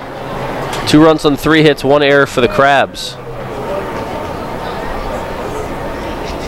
Tersey set out of the windup, taking his time on the mound. The 1-2 pitch fouled off. It remains 1-2. The Revs offense has spotted Tersey with 7 runs of support. Rob Carson got 8 runs of support last night. 3 runs in the first for the Revs, 2 in the second, and then 4 more in the third. The 2 runs in the second were the Crabs, excuse me. It's 7-2 Revs now in the top of the 4th. This one popped up middle of the diamond. Alexi Casilla out in shallow center, right center. He makes the grab. A fly ball and a pop-up, 2 up, 2 down for Tersey here in the top of the 4th. That brings up Angelis Nina, the second baseman. Tripled and scored a run in the second inning. He had a line drive out to left center that Spoon dove for. Came up empty on. It went all the way to the wall in left center, and it was a triple for Nina.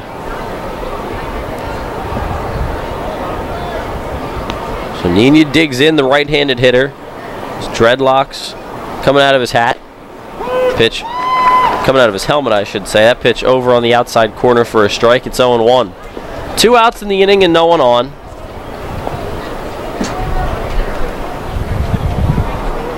Revs and Crabs in the finale of a 3-game series. Tersey ready. Fastball on the outside corner in a good low spot in the zone. It's 0-2 on Nina. Tersey looking for his first 1-2-3 inning since inning number 1. This would be his second of the game.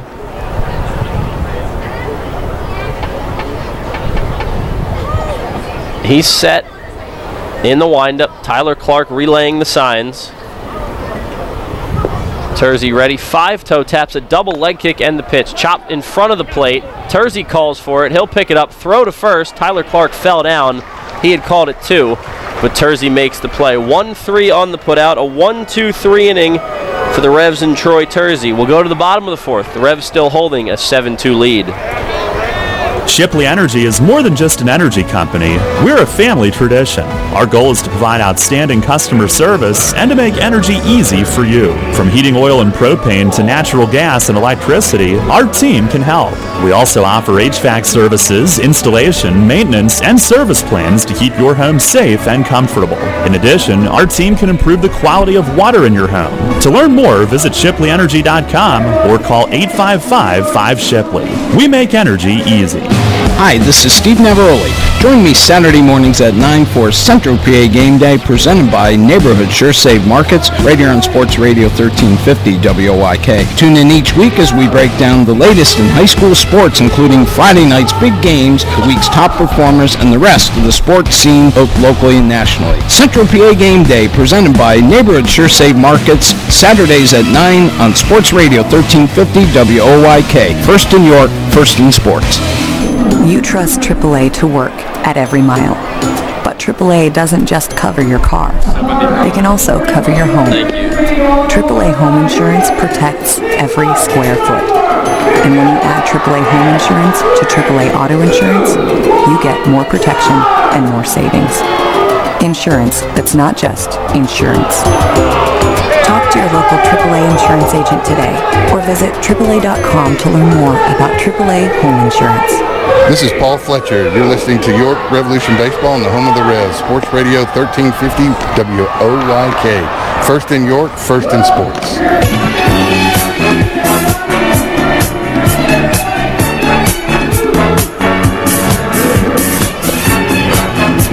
Bottom of the 4th inning from PeoplesBank Park. It's the Revs 7 and the Crabs 2. Game 3 of a 3-game series. The Revs have already won the series, taking each of the first 2 games in this one. They go for the sweep today, and they're well on their way to that, almost halfway through this one. New pitcher into the ballgame for the Crabs. Pitching change brought to you by Maple Donuts. It's left-hander Tommy Shirley, who started this season with the Lancaster Barnstormers. He has since come over to the Southern Maryland Blue Crabs, and he has a sub-3 ERA since joining the Crabs. He takes over for David Wayne Russo, who threw 79 pitches, 45 for strikes in 3 innings of work. He gave up 7 runs, all earned on 8 hits, 1 strikeout, and 1 walk in the outing. So it is Shirley, another left-hander, into the game for the Crabs. He'll face Alexi Casilla, Melky Mesa, and Jared Mitchell. 2, 3, 4 in the Revs order. Casilla 1 for 1 an infield single his last time up. Walked and scored a run in the first inning. Shirley wind up over his head and the pitch. Casilla lines one down the left field line. That's down for a knock. It one-hops the base of the wall. Casilla digging for 2. Here comes the throw into Nina. It's not in time. And Alexi Casilla has himself a stand-up double here in the bottom of the 4th inning. So he greets Shirley on the first pitch he throws and sends a laser into straightaway left. Ryan Strausberger did a good job getting over there to cut it off. But Casilla, too much speed, and that ball hit too well down the line. So a multi-hit game now for Alexi Casilla. He joins Henry Castillo as the 2 Revs with multiple hits in the game. Well, here's Melky Mesa. Doubled off the right center field wall his first time up. Drove in yet another run. 26th RBI of August in the first inning. First pitch swinging, he chops one foul. That was a breaking ball low in the zone. And the count goes to 0-1. It's 7-2 Revs in the bottom of the 4th inning. No outs and Casilla on second. Reminder to any fans listening that Robert Carson's going to join me in the booth for the 5th inning today. We'll do a in-game interview. Should be a lot of fun. The left-hander Shirley sets on the mound. The 0-1 to Mesa. Swing and a miss. Good changeup diving down in the zone. And it's 0-2.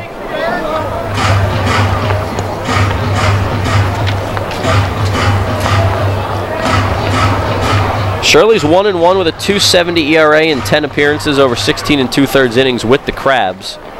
On the season, he's 4-3 with a 5.21, so a lot more success since coming over to Southern Maryland. 0-2 on Mesa. Shirley sets, looks at second. And the pitch way inside and high. It's 1-2. Revs lead at 7-2. We're in the home half of the 4th. Revs looking to keep things going. 7 runs on 9 hits. They scored 3 in the first inning, 4 in the 3rd. And they're threatening now in inning number 4. 1-2 the count on Mesa. The pitch from Shirley. Fly ball left center field and deep. Vaughn on his horse. He won't get there. And that ball is not coming back. A 2-run home run for Melky Mesa, number 17 on the year. He now has 3 RBIs in the game. And the Milkman delivers once again. He homers for back-to-back nights. And the Revs are pouring it on. It's 9-2 in just the bottom of the 4th. Melky Mesa, a sweet swing, had 2 strikes on him, didn't even need to shorten up. Drove that one out to left center. It carried out there around the playground, the wall climbing area. And Corey Vaughn just watched it fly. Melky Mesa now with a double and a 2-run homer in this game as he stays hot. Well, here's Jared Mitchell with the bases empty and no outs. That one over for a strike, first pitch from Shirley. Well, he was greeted with a double and then the home run. The Revs seeing the ball well from the 2 Crabs lefties today. 0-1 the count. Pitch to Mitchell, swing and miss. He pulled off that fastball low and outside corner. It's 0-2. Melky Mesa came into the game hitting .319, tie for in sole possession of 4th place in the league with 16 homers. He was in 4th with 69 RBIs. He now has 17 homers and 72 RBIs. That one down to Mitchell. It's 1-2. Another multi-run inning for the Revs. They have 3 multi-run innings this game and 12 on the 7-game homestand. Pretty impressive numbers. The Revs have a 5-run inning, 2 6-run innings, and a 7-run inning this homestand. See if they can put another one of those up today. Mitchell takes the 1-2 low and outside. It's 2-2. Off the bat, that home run for Mesa looked like it had a chance. The way Vaughn went after it, he thought he had a chance too, but then it just kept sailing and went over the wall. It's become an everyday thing for Melky lately. 2-2 to Mitchell, swing and a miss, foul tipped. No, not foul tipped, just straight into the glove of Jose Gonzalez, the catcher. And Mitchell is out number 1 in the 4th. Shirley comes back after the Mesa 2-run shot and gets Mitchell. That brings up the first baseman Ryan Dent, making his first start of the season over at first. He's started 91 games. All 91 games that he started in have been at shortstop. He played the final 2 innings of last night's game at first and is now getting the start there today. 9-2 Revs with 1 out and no one on in the bottom of the 4th. Dent takes a strike on the outer half. It's 0-1. 10 hits in the game already for the Revs. We're only in the bottom of inning number 4. Mesa gave the Revs yet another home run. Dent drives one out to deep left field, and that one is demolished. A solo home run from Ryan Dent. He smacked that thing out of here. And the Revs add another. It's now a 10-2 game. Ryan Dent goes yard, the second home run of the inning for the Revs. Second straight night with the Revs and multiple home runs. 12 on the year now for Dent. And he gives the Revs double digits. How about that? Ryan Dent, the first baseman, picking up right where he left off as a shortstop, and he continues to slug. 2 homers now in the game for the Revs, and they lead it by 8. Well, this offense is not cooling off anytime soon. Dent, the third extra base hit of the inning. Now Spoon steps in. First pitch to him misses outside. The Revs went back-to-back last night, Mesa and Nash. Mitchell struck out in between the 2 homers today, so no back-to-back. That one's down. So another 3-run inning for the Revs. They've scored 3 runs in 3 separate innings today. 3 in the first, 4 in the third, 3 more in the fourth. Pitch to Spoon, ground ball, hot shot at third, backhanded by Martinez. He throws over to first, throws offline, but Maddox makes the tag at the bag. Spoon retired on the 5-3 putout. Looks like Frank Martinez is having a little bit of trouble throwing today, but he got that one over.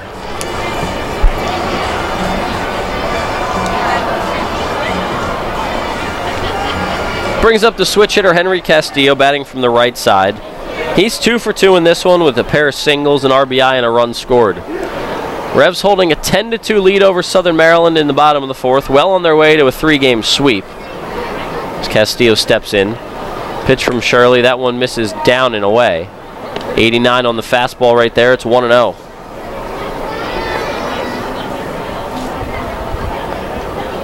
The Revs now have 10-plus hits in 6 of the 7 games on this homestand. They have taken advantage, playing at the friendly confines of PeoplesBank Park. They also have 10-plus hits in each of their last 5 games, and they've scored 7 runs or more in 5 of their last 6. Castillo chops one to third, coming up on it is Frank Martinez. Low hop, he has it, throws off balance to first, and the inning is over. Back-to-back groundouts for Shirley to finally retire the side, but not before the Revs had 3 more runs. A 2-run shot from Melky Mesa, a solo shot from Ryan Dent, and the Revs lead at 10-2 after 4. We'll go to the top of the 5th next. Robert Carson expected to join me at some point. Don't go anywhere. Stick with us. Have you heard? Royal Farms has gotten the national culinary recognition it deserves. Yeah, in Food and Wine magazine's article, 10 gas station foods across the country that are worth the detour, they put Royal Farms' world-famous chicken at the top of the list. Well, we've always known that Royal Farms has the best fried chicken, but now the whole world knows. So hurry into a Royal Farms to pick up some of their nationally recognized world-famous chicken before the world beats a path to their door. Royal Farms, real fresh, real fast. If you own a tractor-trailer business, then you know the cost of having your rig down instead of on the road. Rivers Truck Center in Red Lion keeps your trucks on the road by providing a one-stop shop for all your trucking needs.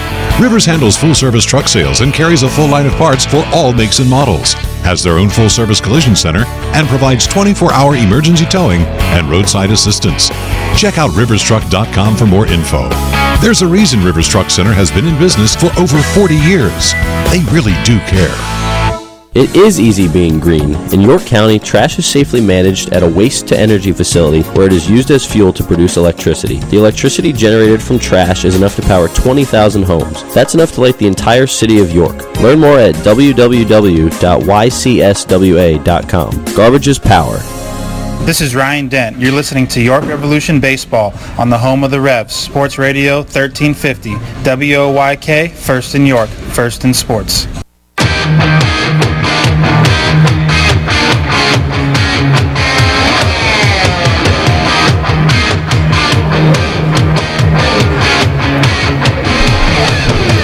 We go to the top of the 5th inning from PeoplesBank Park. Michael Marcantonini, along special guest in the booth, Robert Carson, set to join me. I'll give him a couple seconds to get the headset on.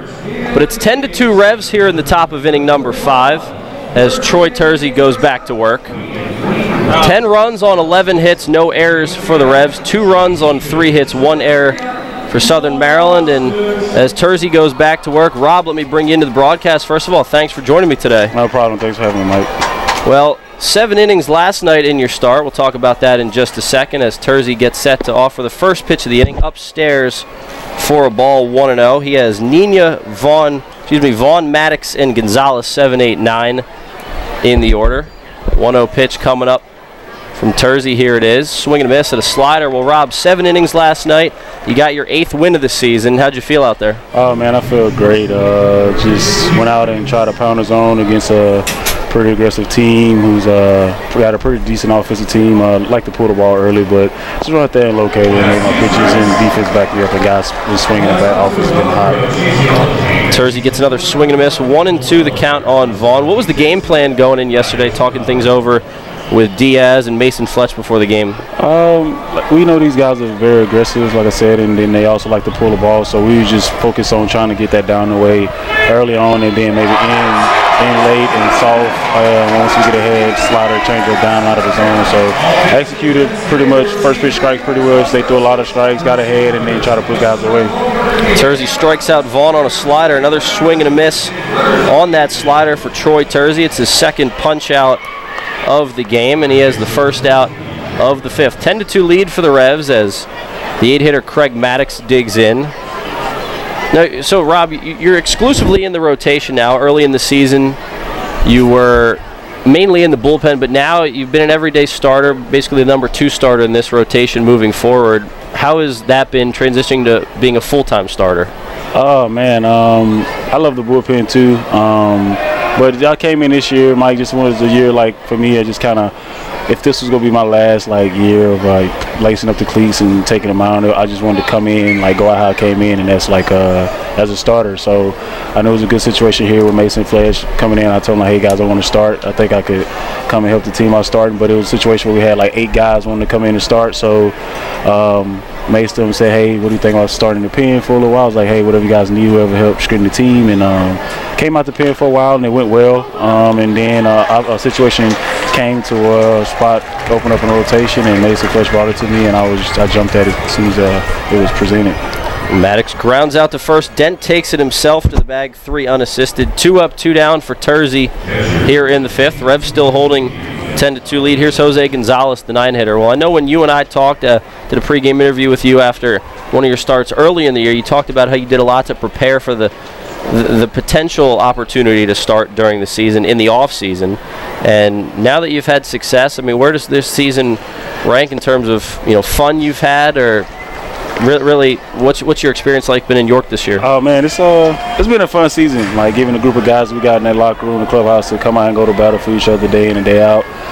Just trying to keep the clubhouse loose, man, and then just like the season I had this year, just coming and kind of doing a bit of both worlds, believing in starting. I'm proud of it, man. It kind of accomplished the goals that I set out for myself personally coming into this year and on the bump, and I'm just trying to finish strong.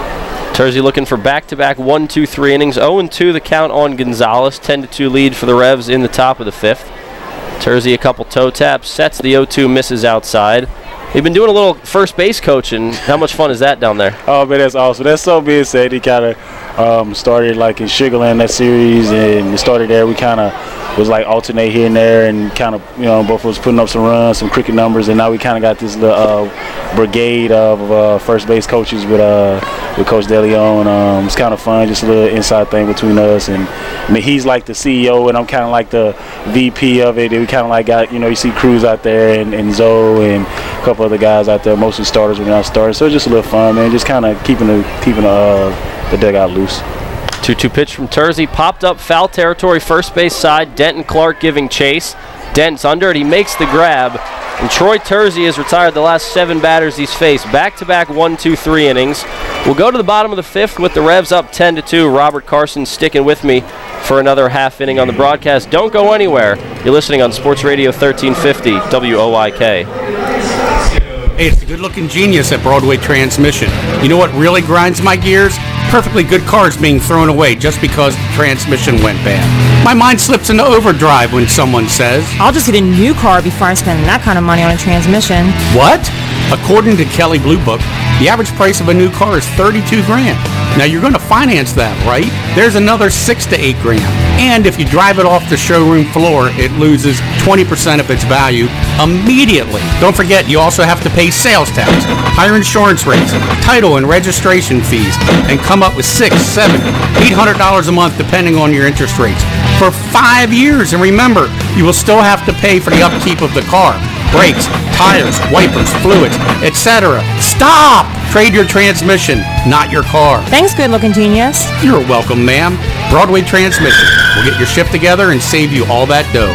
Visit us on the web at BroadwayTrans.com or stop in and see how it's done. So, John, what should the Steelers' focus be this season? Steelers fast play for sure. As opposed to what? I'm talking Steelers fast play tickets from the Pennsylvania Lottery. Playing's faster than our wide receiver running a slant. Faster than our defense blitzing the QB? Oh, yeah! The game's got progressive top prizes, plus second chance drawings for Steelers game tickets, meet and greets, autographed merchandise, and more. Wow, I'm gonna get mine fast. Fast Play. Play fast, win instantly. Players must be 18 or older. Please play responsibly. Benefits older Pennsylvanians every day. This is Chang Choi, athletic trainer of the York Revolution. You're listening to York Revolution Baseball on the home of the Revs. Sports Radio 1350 WOYK. First in York, first in sports.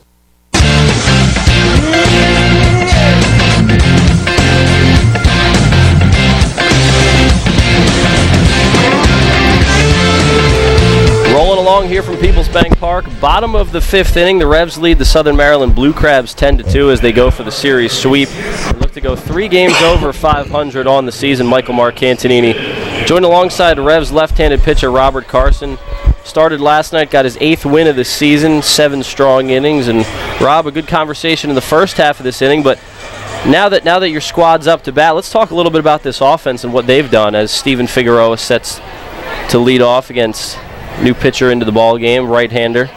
Man, guys have just been, I don't know, it's just a different type of focus at the plate. I feel like we've had better approaches. We had a little meeting before the series before this. You know, maybe it's just kind of just getting, letting the guys just pretty much picking us up, lighting the fire, just kind of like, hey, it's the end of the season, but we're still in it. We're not out of it. Let's fight all the way through. And I think it registered to the offense. Obviously, these last 3-4 games, guys come out with good approaches, working some counts, and the biggest thing that was kind of hurting us early on was the runners left in scoring position. We've done a very good job past couple weeks of driving runs in with guys on base.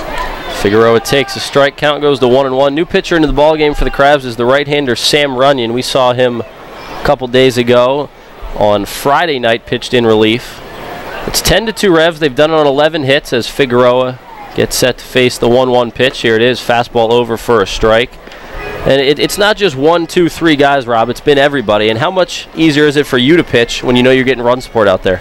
It takes a little bit off, off the shoulders. Having to go out there and try to. The goal is to go out there and put up zeros and keep your team in the game or give them a chance to win. But when you got guys going in and every inning putting up 2 to 3 runs in, and it kind of relieve a little pressure. You kind of go out there and have a little more fun, and you kind of have a little bit more error of mistake. Instead, if you're kind of close 1-1 or it's tie game, you kind of gotta be a little bit perfect. Talking to Revs pitcher Robert Carson here in the booth for a Sunday conversation. Runyon offers a 1-2 to Figueroa, misses outside. It's 2-2. Well, let's talk about some of the other pitchers on this staff that you've been able to watch pitch and talk to in the dugout, game plan with. First guy I want to talk about is Mitch Atkins, who picked up yet another win, his 11th of the season 2 nights ago. How has it been working with Mitch this year? Yeah, I'm chasing him. That's my dog. That's my throwing partner. Mitch, if you hear me, if you're in the locker room, man, I'm coming. I'm out there. I'm behind you. But no, man, that guy's a hard worker, man. A great throwing partner. He's helped me kind of elevate my game this year on some just small little stuff for mechanics and just mental stuff. He worked hard. He goes out there. He's a dog. He knows how to pitch. Smart guy.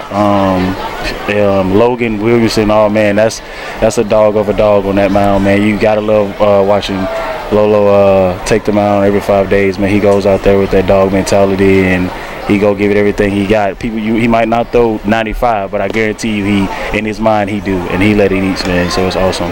After Figueroa grounded out to second for the first out of the inning. Here's Tyler Clark, hit a 2-run homer over the arch nemesis to make it a 7-0 game in the third inning. It's now 10-2 Revs. How about throwing a Tyler when you're out there? Oh man, TC's awesome, man.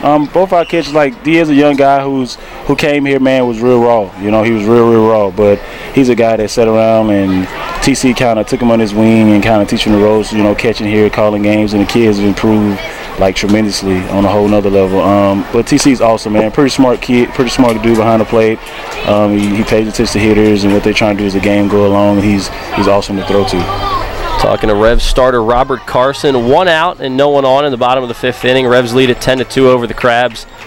Tyler Clark steps back in the box with a 1-2 count. Runyon set on the mound, takes the sign from Gonzalez. And the 1-2 pitch, slider a little bit off the plate for a ball. It's 2-2. Well, Rob, still a lot of baseball left, about 20 games left in the season. You guys right now on the outside looking in, but sure you've been around teams before that have come up with a spark late in the season and made a run at the playoffs. Yeah, that's our mission here, man, day in, day out. We just trying to put together, whatever happens is going to happen.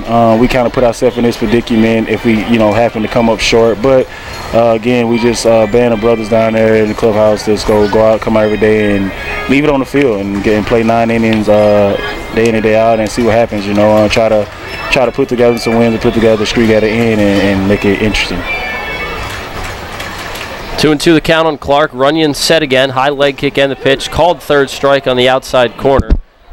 2 up, 2 down here in the bottom of the 5th. Revs still lead it by 8, so they're just looking to tack on at this point. We'll go back to the top of the order for Alonzo Harris. Who are some of the guys that you're hanging out with the most on this team, whether it's pitchers, hitters, or who are the guys you're hanging out with and having fun with on the road and all that? Oh man, like we all kick it. So like I said, for the most part, it's a band of brothers down there. But I have Harris, of course, Burgess, Mitchell Spoon, Van Meter. Just to name a few, but man, I'm cool with everybody, but just to name a few guys that like hang out with, for like kicking outside the field and stuff. But in the clubhouse, we all rocking together. Alonzo Harris digs in. 0-1 the count on Zoe. He singled his first time up today. He's 1 for 3. Pitch takes a strike on the inside corner. Revs leading at 10-2. They have 11 hits in the ball game. 10+ hits for the 5th straight day. Talking to Revs starter Robert Carson. And Rob, it's no secret that you've got one of the most outgoing personalities on the team. So, I mean, what's it like coming in this year to a new team? You spent the last couple of years with Southern Maryland. You've pitched with Bridgeport in this league before. What was it like coming into York this year and getting to meet some new guys, also some other guys that you do know? Oh man, it was cool. It was like I said, some of these guys on this team I played with if it was affiliated in the past or just played against. So I kind of coming into it, I knew like a handful of guys already. But just coming here, man, and I knew I fit right in with this charismatic team, like with some of these guys like Harris and Spoon and some of these guys, and then Jay, who both just come in. I just kind of felt right in place and just bringing my personality to the clubhouse and into the dugout, on the field. It just kind of all mixed and clicked together. So Rob, I appreciate the time as Alonzo Harris grounds out to end the inning, a 1-2-3 inning for the Crabs after 5 full. It's 10-2 Revs. Rob, thanks for the time on the broadcast. It was a lot of fun. Got to bring you back at some point. Oh, yeah, anytime. Thanks, Mike. Thanks for having me. All right, well, that was Revs starter Robert Carson joining me for the 5th inning on the broadcast. We'll go to the top of the 6th inning. It's 10-2 Revs. Stick with me on the broadcast on Sports Radio 1350 WOYK. You know, something funny happens when people buy their dream home. They can both look at the same thing and see it in an entirely different way. He sees a man cave, while she sees an art room. Hi, my name is Ryan Scott with J.G. Wentworth Home Lending, and this has become a common theme from our happy customers. With our competitive rates, quick process, and close-on-time guarantee, why would you choose another mortgage company to finance your dreams? Call us today at 855-JGW-LEND so we can get you on your path towards home ownership. J.G. Wentworth Home Lending will take care of all the details of purchasing your home so you can focus on what to do once you move in. You know, will that great backyard be a beautiful garden? or a beautiful new pool?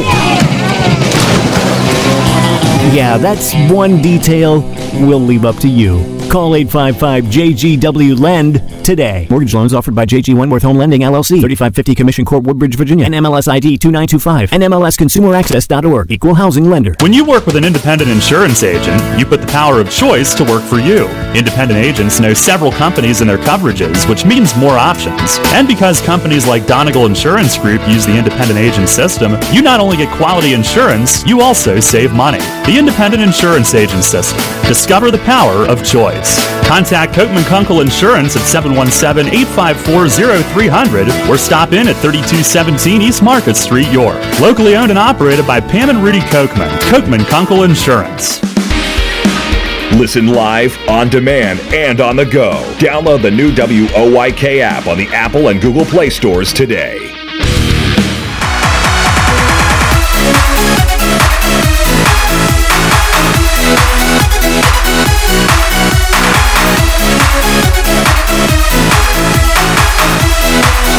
We go to the top of the 6th inning in downtown York. Michael Marcantonini with you on the broadcast. Just finished up great 5th inning conversation with Revs starter Robert Carson.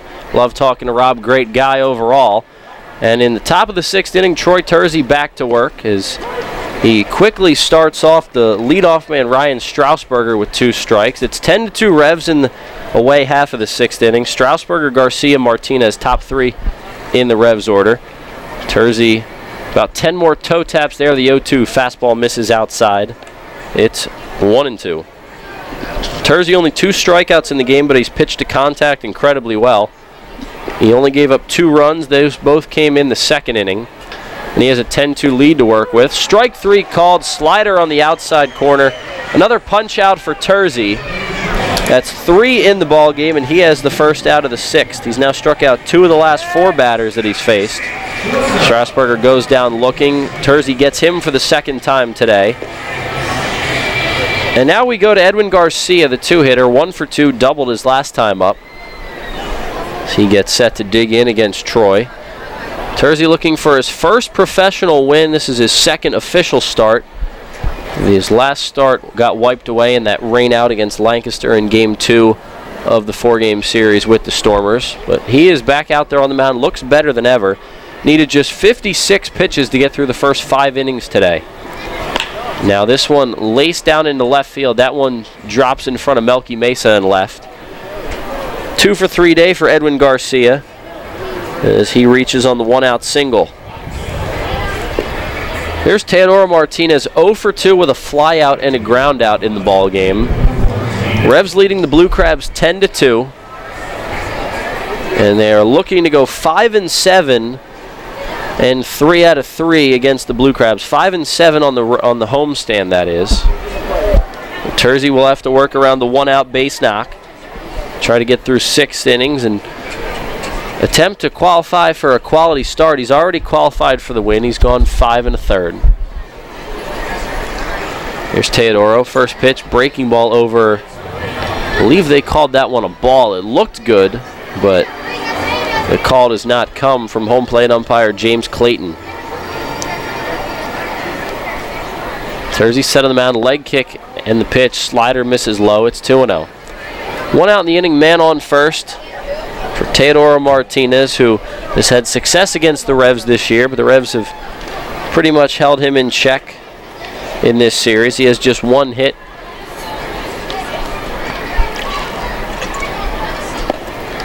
.20 pitch is over for a strike. That was a fastball from Tersey, and the count goes to 1-1. 1 out in the inning, man on first. 10-2 lead for the Revs.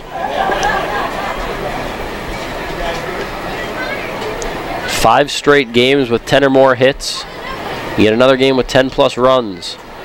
This one skied in the air to right. Mitchell a few steps in.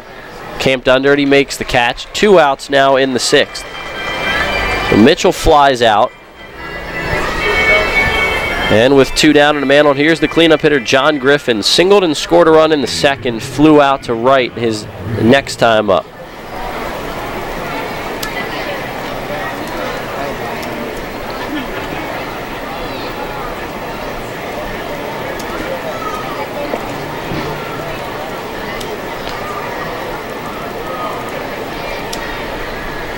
Tersey pauses, leg kick and the pitch, misses outside. It's 1-0 on Griffin.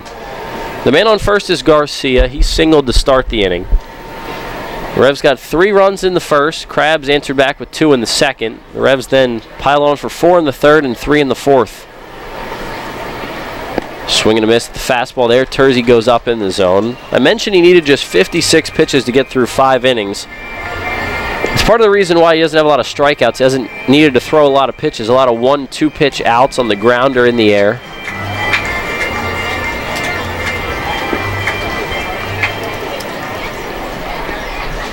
Tersey set, looks at first and the pitch. Fastball misses outside. It's 2-1. The 2 runs the Crabs scored came in the second inning. Angeles Nina scored from third on an RBI ground out, and Nina brought home Griffin with his triple. Slider swung on and missed by John Griffin. The count goes to 2-2. Tersey's been awesome today. And like Rob was telling me, you know, it's just that much easier to pitch when your team's putting up runs for you. And Tersey's gotten 10 runs of support through 5 innings. Drake Britton, the left-hander, warming up in the Crabs bullpen. The Revs have seen him start a bit, but he is getting loose. That 2-strike pitch is lined into left field, a base hit past Castillo at short. A 2-out knock for John Griffin. That sets up first and second for the Blue Crabs with 2 down. And here comes the 5-hitter Frank Martinez. So Griffin, 2 knocks in the game. He's had a nice series. Quietly, 5 hits in the series for Griffin. The Crabs DH has had some success against the Revs. Well, that brings up Frank Martinez, the third baseman, 0 for 2 with a ground out and a pop out. Tersey looking to hold the 10-2 lead here in the 6th. The runners at first and second, 2 outs. Big hole between short and third. First pitch swinging is Frank Martinez. He misses a changeup. It's 0-1. Tersey's kept the Crabs off balance. A lot of weak contact, a few pop-ups. Pretty much every ball Jared Mitchell's caught in right, and there's been 4 of them. Have been lazy fly balls. 0-1 pitch coming to Frank. Line drive right center field. That's going to get down. It'll score at least 1 run. Here comes Teodoro Martinez. James Frisbee waving John Griffin. And thinking 3 is Frank Martinez. Relay throw from Casilla to third base, and it's not in time. A 2 RBI triple for Frank Martinez with 2 outs here in the 6th. Mitchell did a good job corralling it at the wall in right center. The relay throw to Casilla was good. Then Casilla's throw into Figueroa at third was also good on line. But Frank Martinez just got in ahead of the tag. And it's now a 10-4 game. So 3 hits in the inning, back-to-back now for the Blue Crabs. A triple for Martinez, 10-4 the score. And that brings up Angeles Nina, the second baseman. Nina tripled home a run in the second. He then scored. First pitch he sees ground ball to third. Figueroa can't make the play, going to his left. And that's into left field for what probably will be scored a base hit. Another run in for the Crabs, make it 10-5. And they're going to call that an error on Figueroa, not a hit. So no RBI there for Angeles Nina, no hit either. So he reaches on the E5.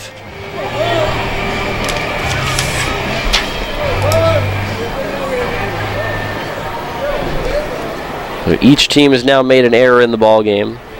And now Tyler Clark's going to go out and talk to Troy Tersey as Revs pitching coach Paul Fletcher goes out for a talk.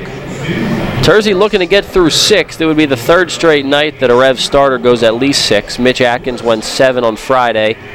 Robert Carson, who was with me in the booth in the 5th inning, he went 7 last night. Well, no quality start for Tersey. He's given up 5 runs, but a chance to get through the 6th inning. He is in line for his first professional win in just his 2nd official pro start.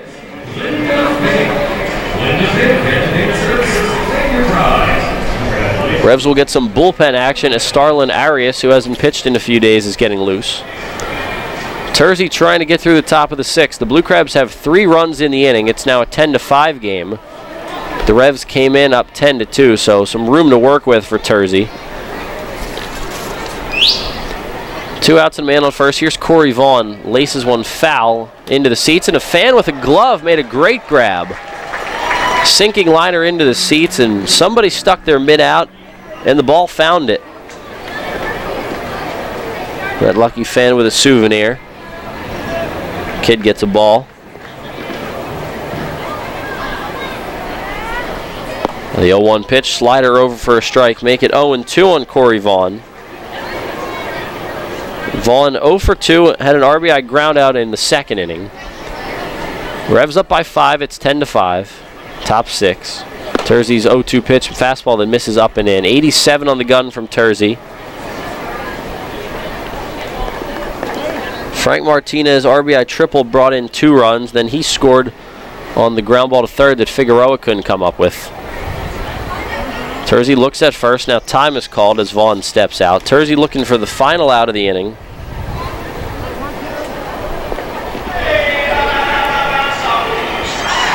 Terzi gets the sign from Clark. 1-2 pitch coming up. Here it is. Slider popped up foul territory, first base side. Dent gives chase, so does Clark.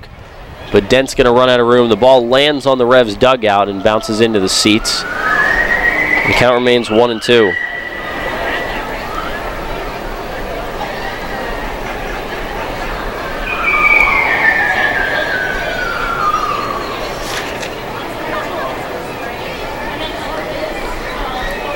It's Nina on first.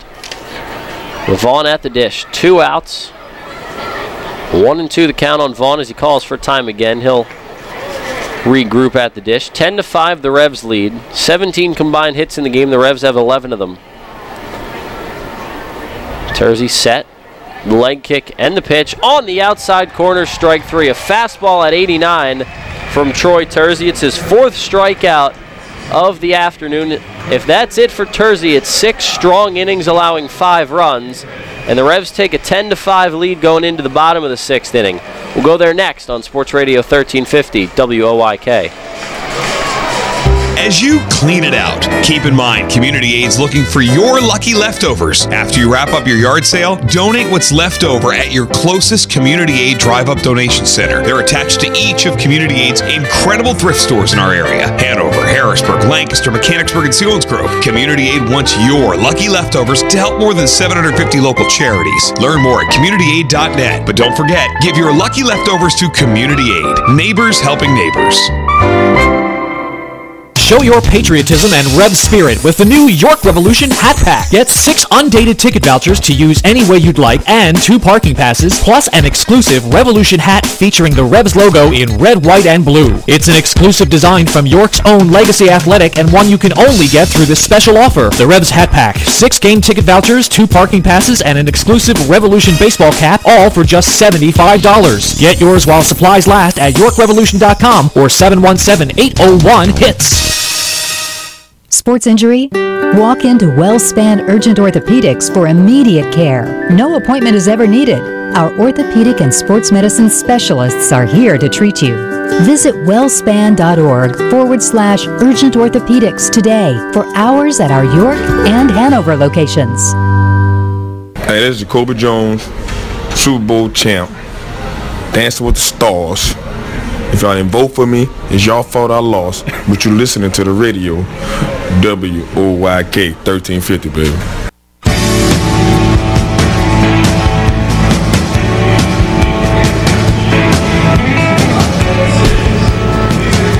Bottom of the 6th inning from PeoplesBank Park. Michael Mark Cantonini with you on the broadcast. New pitcher for the Blue Crabs. Pitching change brought to you by Maple Donuts. Left-hander Drake Britton takes over for Sam Runyon, who threw a scoreless inning in relief of Tommy Shirley, who gave up 3 runs in his 1 inning. And the starter, David Wayne Russo, allowed 7 runs, all earned in his 3 innings of work. Now it's Alexi Casilla, Melky Mesa, Jared Mitchell to face him. The same 3 that were due up against Shirley in the 4th. And Casilla and Mesa went double homer respectively before 2 batters later Ryan Dent hit a home run. The Revs have 3 homers in the game. Tyler Clark a 2-run shot in the 3rd, then the Mesa 2-run shot, and the Dent solo shot in the 4th. 10-5 lead for the Revs. 3rd left-handed pitcher of the game, 4th overall for the Crabs as Casilla takes a strike on the outer half. Casilla, yet another day in the starting lineup for him. No days off for the 34-year-old. He's been awesome lately. Really producing even though he's playing a little bit fatigued. 0-1 pitch. Hot shot at short, backhanded by Garcia. Long throw across to first in time. And Casilla is retired on a nice play at short by Edwin Garcia. He's really smooth over there in the 6 hole. Casilla knows a little bit something about being a smooth fielder. Casilla now retired for the first time today. He was 2 for 2 with a walk. He's now 2 for 3. That brings up Melky Mesa, who has another multi-RBI game. Mesa's hit safely in 18 of his last 20 games. He has 7 multi-hit games in that stretch and 10 multi-RBI games. First pitch from Britton to Melky, fouled off right side. It's 0-1. Mesa came in today hitting .292 with 5 homers and a team-high 25 RBIs in 23 August games. He now has 6 home runs in August and 28 RBIs in the month, 3 more today. A double in the first inning, a homer in the 4th.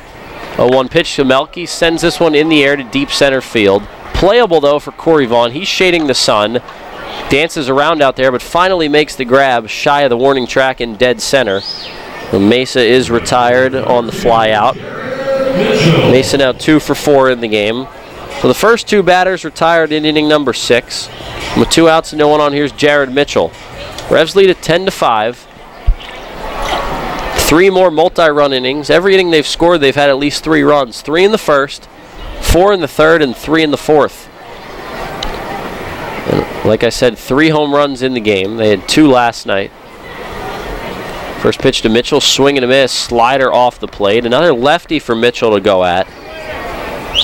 Mitchell 1 for 2, doubled, stole home to score a run in the third. That was on a double steal. In the first, a sac fly to right. He struck out swinging his last time up.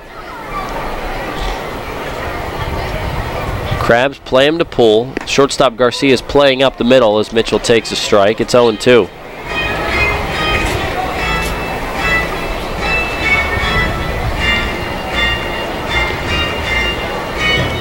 And Mitchell steps back in the box, waiting for the 0-2 pitch from Britton, who's pitching in relief here after starting every other game he's faced the Revs in. That one bounces low and outside. It's 1-2.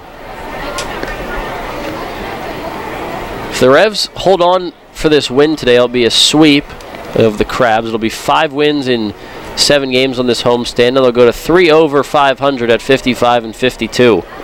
They'd be 2 over in the second half. 1-2 pitch coming up. Here it is. Slider dribbled on the ground to second. Nina has it. Sidearm throw to first in time to get Jared Mitchell. A 1-2-3 inning for the Blue Krabs in the bottom of the 6th. But we go to the top of the 7th with the Revs still leading by 5. It's 10-5 York. We'll go to the 7th next. Darryl Henry taking back over on the play-by-play. Money and business are essential to the strength of a community. So is cheering and celebration and music and fun. That's why York Revolution games, concerts, youth sports, special events, and more happen at a place called PeoplesBank Park. PeoplesBank has been serving York County for more than 150 years. Always cheering, always celebrating, always committed to the things that make York County great. And to you having a great time at PeoplesBank Park. People's Bank, member FDIC, equal housing lender. Planning your next visit to York? Book your stay at Courtyard by Marriott. Conveniently situated near local businesses, shopping, dining, downtown, and local attractions, Courtyard by Marriott features a state-of-the-art lobby, inviting flexible spaces to work or relax, free Wi-Fi, our well-equipped fitness center, and the bistro offering healthy options and refreshing choices, including Starbucks and an evening bar. Your stay is sure to be more comfortable, productive, and enjoyable than ever before. Courtyard by Marriott, 2799 Concord Road in York. Book your stay at 717-840-7840. You'll always hit it out of the park with great Best Yet products from your neighborhood SureSave stores. Like party platters with $18.93 deli items. Team up Best Yet hot dogs with Best Yet kettle cooked chips. And get Best Yet 12 packs of soda and Best Yet Rising Crust pizzas at Sobel's Markets in Shrewsbury, Stewartstown, Whiteford, and East York. And at Nell's Market Fresh Foods in Spry. Hi, this is United States Olympic gold medalist Jenny Finch. You're listening to York Revolution Baseball on Sports Radio 1350, WOYK. First in York, first in sports.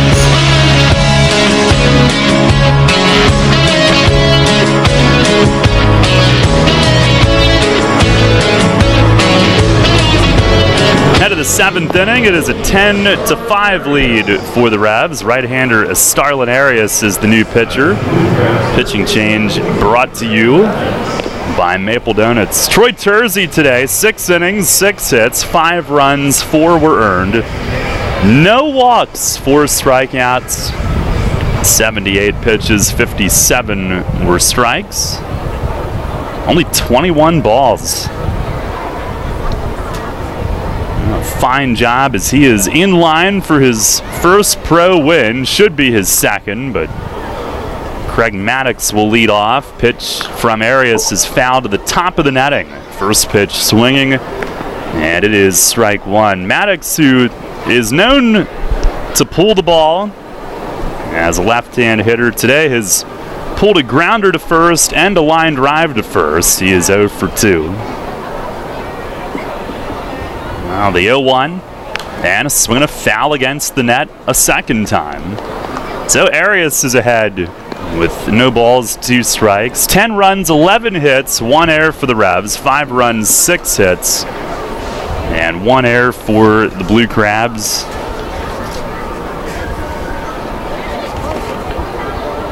Arias in his 7th outing with York, 0-1. He's had a couple of rough ones where the bulk of the runs have come. 12.91 ERA, but looking to lower that today. The Maddox, Gonzalez, and Strasburger due up. The 0-2, and a foul against the net again, 3 in a row.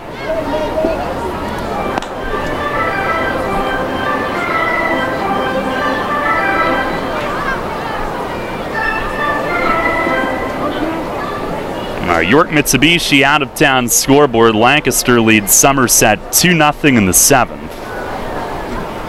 Another 0-2, and another foul sent straight back again. This one over the net and over the roof.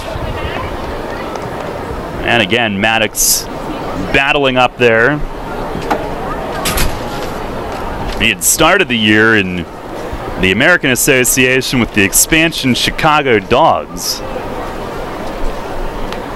Another 0-2, and a ground ball slapped to short, right up the middle. Castillo takes his time, fires, gets Maddox by half a step. He took too much time, but Maddox slowed down. That was a really strange play. They had him played to pull, and he slapped it right up the middle, right into that pull defense. But Castillo really took longer than he should have, it looked like, but for some reason, Maddox slowed down too. I don't know if he thought the throw was just about there and gave up, or if he's battling through some issues physically, as so many are at this point in the year. Here's Jose Gonzalez, who looks at one in the dirt. Gonzalez is grounded out and popped up. Bottom line, Revs got the out, 1 away here in the 7th inning. It's a 10-5 lead. Arias the pitch. Fastball just missed in tight. The Revs today with 3 big outbursts, 3 in the 1st inning, 4 in the 3rd, and 3 in the 4th. Arias ready. Here's the 2-0. And a swing and a high fly in left. Mesa looking to read it, drifts back into left center, and nonchalantly walking toward the edge of the warning track and to his left. He's got it. He had it all the way. 2 down here in the top of the 7th inning. Now we go to the top of the order, and Ryan Strasburger offensively today mentioned those 3 big innings, and the Revs with a total of 3 home runs. Clark and Mesa with 2 run shots, Dent a solo. Pitch to Strasburger. It's a slider for a called strike. Revs today trying to sweep the Blue Crabs in the final division series for the Revs this regular season. The 0-1, and it misses down and away. They will finish the year with 3 at New Britain, then Long Island in next weekend, and then Road Warriors, Somerset, Road Warriors, Somerset, with the first of those 2 series against the Patriots on the road. The 1-1, and it bounces past Clark to the backstop. 2 balls, 1 strike.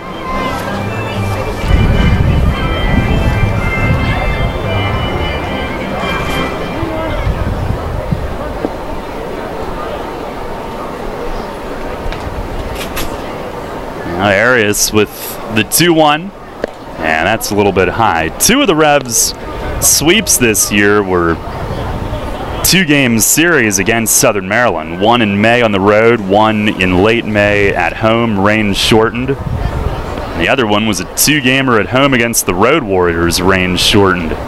Pitch is over for a strike, a fastball, 3-2. So staying with the theme of not having a long winning streak this year, the Revs are going for their first 3-game sweep today. And the payoff pitch, swing, and it's popped up foul. This will find the stands, it looks like. Clark hustles over toward the net and out of room, couple of rows in behind the Revs' first base dugout.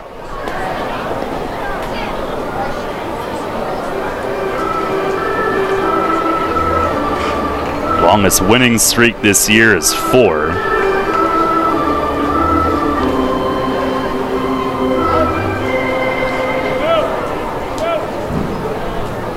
Done that twice, both in the first half.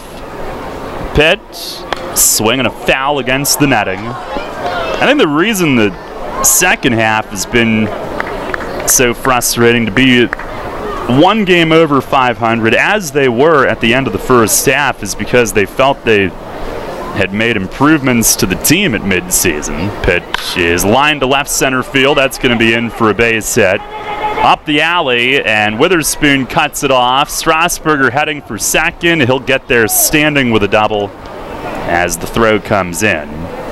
Now he's a 2-out base runner.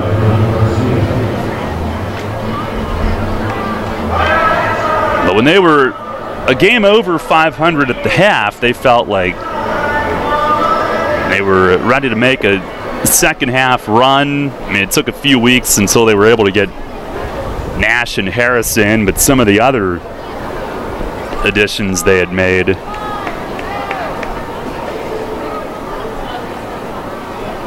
but it's been one of those years. Now they're looking for 3 great weeks. Pitch is in the dirt on Edwin Garcia as Clark blocks that in front. It seemed like every time they took a step forward, somebody would go down or some bad break would happen. But still in it with 3 weeks to go. Looking for the sweep today. 10-5 the lead. And here's the 1-0. Slider just missed away. Revs will get some further bullpen activity. Arias is at 18 pitches in the inning. Got the first 2 outs, then Strasburger, the long full count at bat, ending in a double.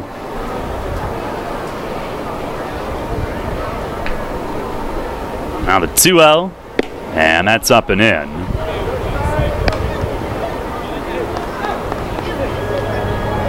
They're motioning to the bullpen to hurry it up, whoever it is that got up playing catch.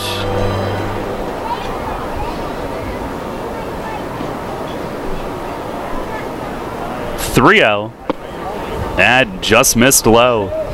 So a walk to Garcia, and the number 3 hitter, Teodoro Martinez, will bat. And Fletch will make a visit. Revs Baseball brought to you in part by Wise Markets, York Water Company, and Twin Pine Country Farm Store. Arias trying to get through this 7th inning, a 10-5 lead.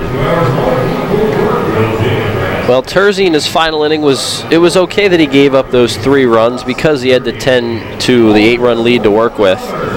But now Arias, he's got a little bit of breathing room here, but it's only the 7th inning, and in a 5-run game, a 5-run lead can go away just like that, and we know this Crabs team can come back from 5 or more down against the Revs. They did it at their place in June, so no lead is safe enough that you can be comfortable and okay with giving up these runs, so the Revs really have to find a way, in areas specifically, to prevent these guys from scoring with 2 outs. And here comes the 3-hole hitter Martinez, who today has flied to right twice, ground out to second in between. 2 on, 2 out after a double and a walk. Arias trying to end the inning right here. Martinez stands in. And Arias with the pitch. It is in the dirt. Clark down to block a slider. Martinez previously in the Rangers and Yankees organizations. Originally signed with Texas back in '09. Venezuela native. His last stop before the Atlantic League, he had some time in Mexico. Here's the 1-0. Swinging a fly ball left field. Mesa's got it read. He walks under it waiting and makes the grab. Inning over. Blue Crabs threaten, do not score, and a Starlin Arias with a scoreless 7th inning. No runs, 1 hit, and 2 men left. It's stretch time at the bank.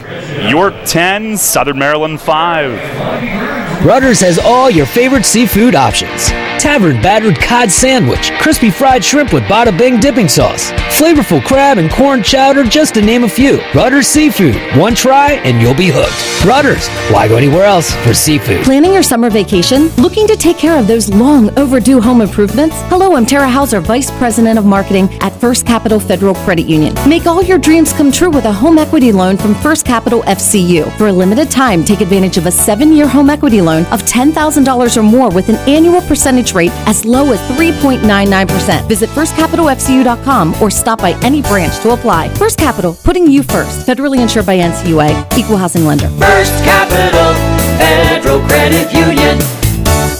Columbia Gas of Pennsylvania delivers natural gas to 423,000 customers. Our commitment is to do it reliably, efficiently, and most importantly, safely.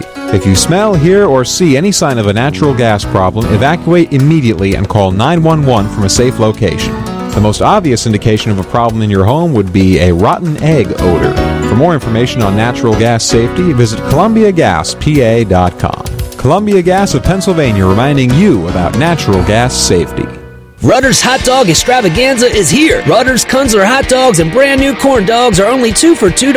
Our amazing Kunzler bacon wrapped cheddar dogs and sausages are only 2 for $4. Earn 2 cents on fuel for every deal purchased. Must scan rewards card. Rutter's, why go anywhere else? You're on the home of the Atlantic League champion York Revolution. Sports Radio 1350 WOYK, York.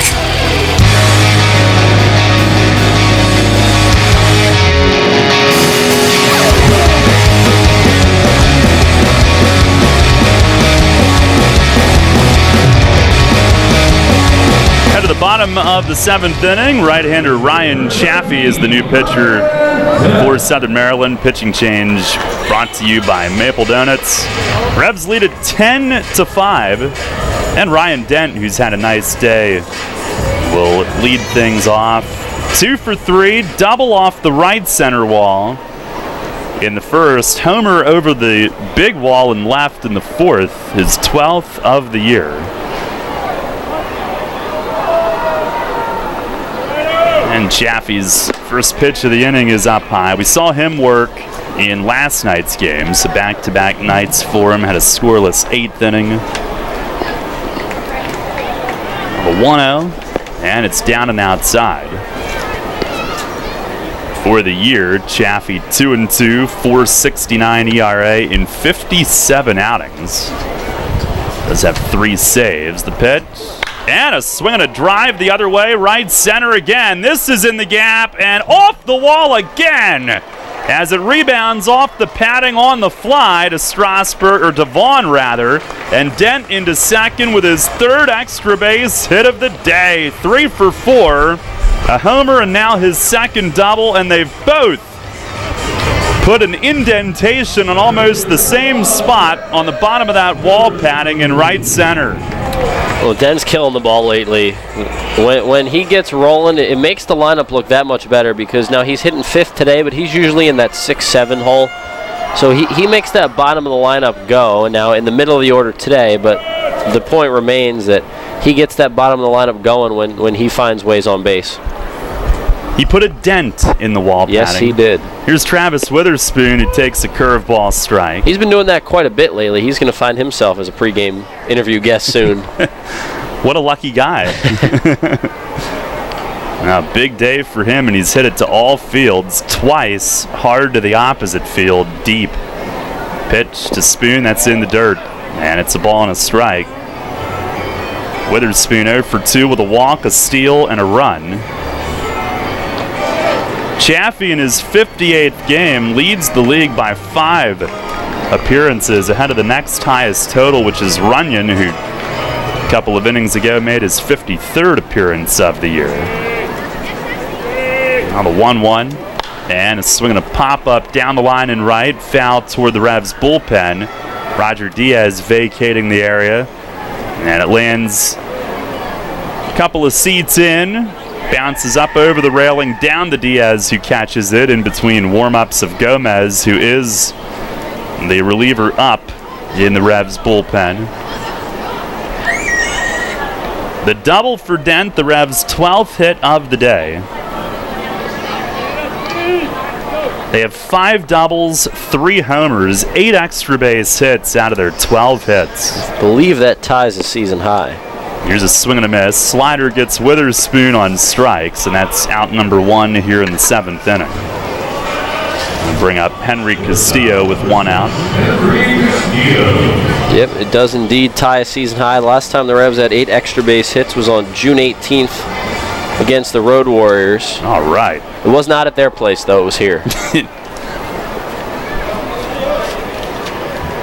Want to make sure we clear that up.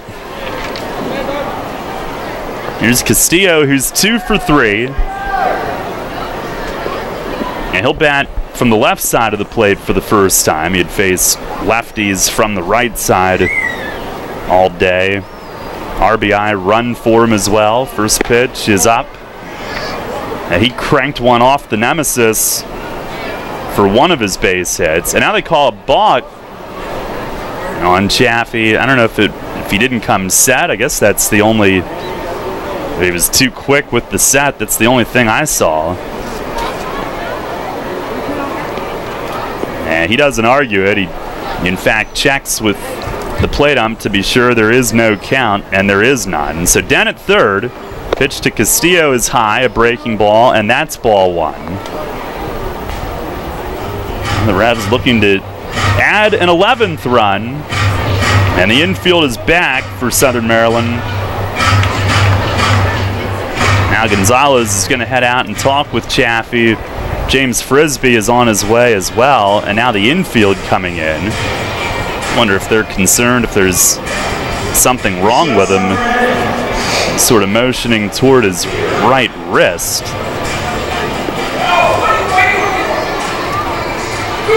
Well, if it was any concern, he's going to stay in, as Frizz is already on his way back to the third base dugout. And I do appreciate, like Michael said earlier, he does not mess around on his trips to the mound. It's refreshing. He's out there for one reason and one reason only. Talk a little business and then get back to the dugout. It's the little things that help us broadcasters out. Pitch to Castillo, swing and a miss on a high fastball, 1-1. Do you realize there were no walks for either team in the game last night? Wow, that is a dream. That escaped me, but it was a fun game to watch. Yeah, it was. Now the infield is in, and the pitch is a little bit low, 2-1. I think that grass is finally starting to grow back on the third base side from that path that Ross Peoples wore earlier this week. And the 2-1. Breaking ball, swing and a miss. Castillo trying to catch it up high, but probably chased a ball. 2 balls, 2 strikes. Chaffee was a third-round pick of the Angels in 08 out of Chipotle College. Not Chipotle College. No, I was thinking it's definitely not Chipotle College. Made it as high as AAA. Now he's ready. The 2-2. Swing and a miss. Slider down and in. So he dealt Castillo a steady dose of breaking stuff. Strikes him out. 2 away. And Steven Figueroa will try to get that insurance run home from third with 2 outs. Well, that was pretty nasty right there. Not much you can do if you're Castillo. Chaffee, 6 years in the Angels system, 2 with the Marlins. Last year was a closer for the Winnipeg Goldeyes in the American Association at 21 saves. Pitch to Figueroa, swinging a foul tip into the mitt on a high fastball. Figueroa 0 for 3 today, went 5 for 8 his first 2 games. What happened? Now the 0-1. And a line drive at second. Right there, though, is Nino with a little jump, little half leap. And he gets up and makes the play. Figueroa didn't quite get all of it. Maybe a little bit in on the handle, but that'll end the inning. No runs, 1 hit, and 1 left. We're going to the 8th. Still a 10-5 Revs lead. You'll always hit it out of the park with great Best Yet products from your neighborhood Sure Save stores. Like party platters with $18.93 deli items. Team up Best Yet hot dogs with Best Yet kettle cooked chips. And get Best Yet 12 packs of soda and Best Yet Rising Crust pizzas at Sobel's Markets in Shrewsbury, Stewartstown, Whiteford, and East York. And at Nell's Market Fresh Foods in Spry. Facing a legal issue can be a frightening time. What's my course of action? How do I know who to call? Fortunately, the York County Bar Association makes it easy. Now, you only need to make 1 call to find the right lawyer for you. Call the York County Bar Association and let us help you find the right lawyer with our Attorney Connection Lawyer Referral Service. Just call 854-8755 or visit yorkbar.com. Don't hesitate in getting the help you need. Contact the York County Bar Association and let us help you find the right attorney at the right time. You trust AAA to work at every mile. But AAA doesn't just cover your car. They can also cover your home. AAA Home Insurance protects every square foot. And when you add AAA Home Insurance to AAA Auto Insurance, you get more protection and more savings. Insurance that's not just insurance.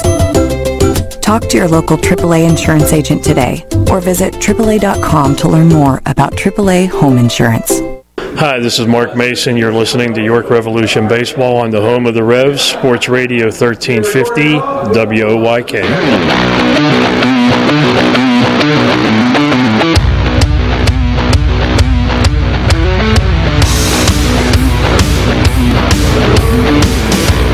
Head of the 8th inning, brought to you by York Dental Sleep Therapy. You tired of feeling the effects of sleep apnea or sleepless nights due to your CPAP? Dr. Gordon Bell may have an option to help you. Make your appointment today and let Dr. Bell help determine which treatment is best for your needs. Visit yorksleep.com.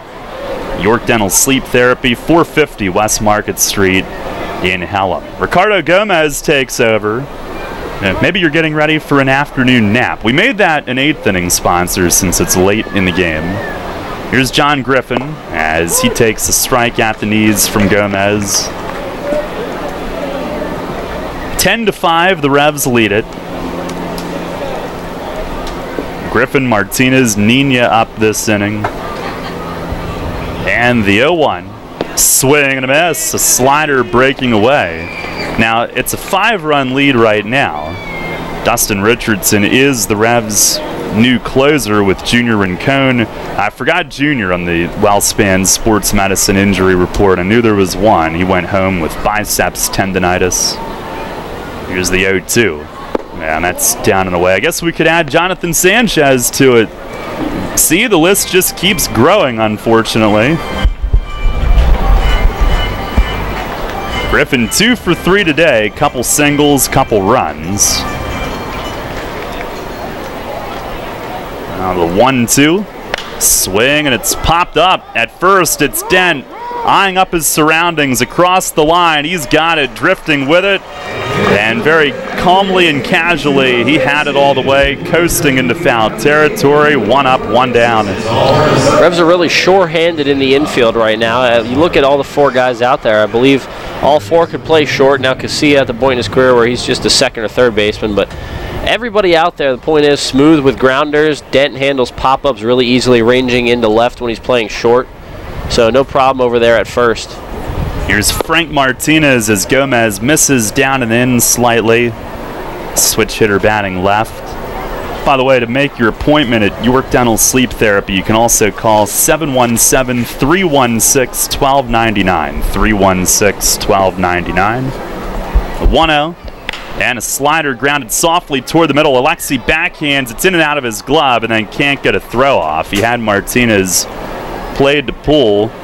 Went toward his right. And it slipped out of his glove. So Martinez is safe at first base. It'll be an infield hit. Gomez today in the 201st appearance of his Revs career. Game number 200 on Friday night. Struck out 2 in a 1-2-3 8th inning. So the milestones just keep on coming for the 40-year-old. Here's Nina. Gomez delivers, and a swing and a foul back upstairs. Nina 1 for 3 today, RBI triple and a run back in the 2nd inning. Revs leading at 10-5 in the 8th. Gomez, who's 2nd in league history in appearances, is also 2nd in Revs history. Stephen Penny had 220. The 0-1. And there's a fastball painted on the outside corner, strike 2 called. Well,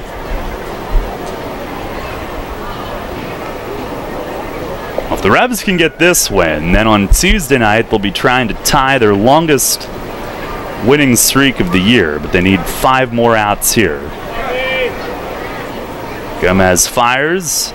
Slider breaks way outside, 1-2.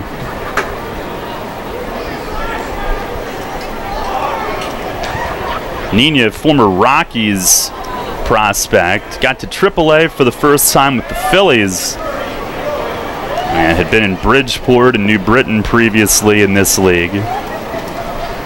Here's the 1-2 and a swing and a foul back over the roof. Nina from San Cristobal, Dominican Republic. Turn 30 this offseason. And they play him the other way in the outfield. Gomez ready, and the pitch. Runner goes, and a swing and a ground ball left side. It is under the glove of Castillo. Martinez will keep on running, goes first to third. And they're at first and third with 1 out. A seeing eye base hit for Nina. It crawled through the hole on the left side of the infield. Even if Castillo backhands it with how slowly it was hit, I doubt they get Nina, and they're at the corners for Corey Vaughn. Definitely would have been a tough play. And right now, Gomez has had struggles this season. He's also pitched really well. He's been streaky. Right now, he has to bear down, and we need to see lights out Ricardo Gomez to keep this where it is. It's a 10-5 lead. Here's Vaughn, who's 0 for 3. RBI ground out and 2 strikeouts. And Gomez the pitch. Swinging, it's cued foul off the concrete against the netting. Now that's one right over by the Revs dugout. It rebounds into the dugout for Zoe, who throws it into the stands. It's one that the net helped save when they put that in. Here's the stretch. Gomez, the 0-1. And it misses outside, a fastball.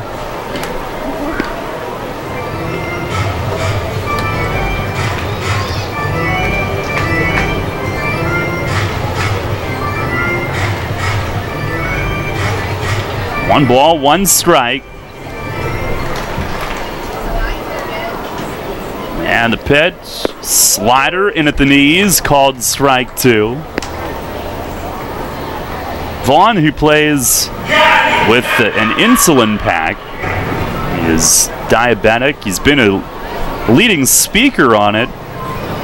Once spoke at the Capitol in California in Sacramento, raising awareness. Gomez fires home. And a swing and a miss. Got him on a fastball away at 95 on the PeoplesBank Park board. And there's 2 down here in the 8th inning. There's a big pitch from Gomez right there with first and third. Bears down, gives Clark his best pitch, hits the glove on the outside corner. Tough pitch to hit. Vaughn, who was the K-man today, has now been struck out for a 3rd straight at bat. Here's Craig Maddox, who's 0 for 3. First and third, 2 outs in the 8th. And Gomez with the pitch. Swing and a miss. That was a slider down. Maddox chased. New ball handed in by the plate on James Clayton as that one picked up some dirt. Gomez looking to bear down and put up a 0 here in the 8th inning.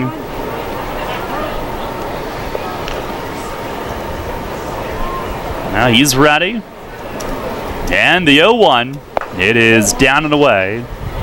Maddox, who was a player hitting coach in New Britain, and here with Southern Maryland, he's back to just playing. They have Cash Beecham, who's the hitting coach for Southern Maryland. One of the best names in the Atlantic League. He's on my all-name team coaching staff. Here's a slider down and away, 2-1. It is not Cash Beauchamp. It is Cash Beecham, despite what it looks like. Beauchamp would sound a lot more like old school, like, I don't know, Southern. Sounds like a sheriff. Sheriff Beauchamp. Down south. Beecham's cool. Anytime you find a guy named Cash, you got to find a spot for him on your all-name team. With a K. Yeah. Here's the 2-1. Down and in, and it nicked off Clark's glove, then off the plate on Clayton's shin guard. Says he's okay. Clark checking on him. 3 balls and a strike. If Maddox reaches, the tying run gets to the on-deck circle. Revs lead it by 5. They do have some bullpen activity. By the way, our attendance today, 4,037. 4,037 today. And it is Dustin Richardson who's up here in the 8th. And if they feel the need to, they would go to him before the 9th inning arrives. Gomez the pitch. Swing and a miss. 3-1 slider. He locates it beautifully. Maddox was certain it was a fastball out of the hand, and the count now full. And Nina will be on the go with this pitch with 2 outs.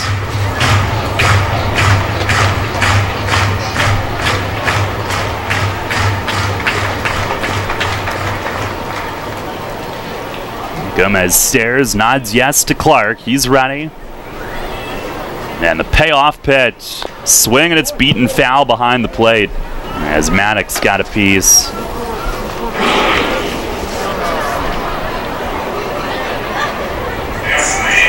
Maddox, who first signed undrafted with Detroit back in '07. Out of Southeastern University, then the Can-Am League for a year, then the Braves system for a year. And then a lot of time in the American Association with Gary South Shore. Another 3-2. And a ground ball jammed him down to first. Dent's got it along the line and flips to Gomez, covering in plenty of time. He got in Maddox's kitchen, tied him up on the weak ground ball, and nobody scores in the 8th. No runs, 2 hits, 2 men left. We go to the bottom of the 8th. It remains 10-5 York.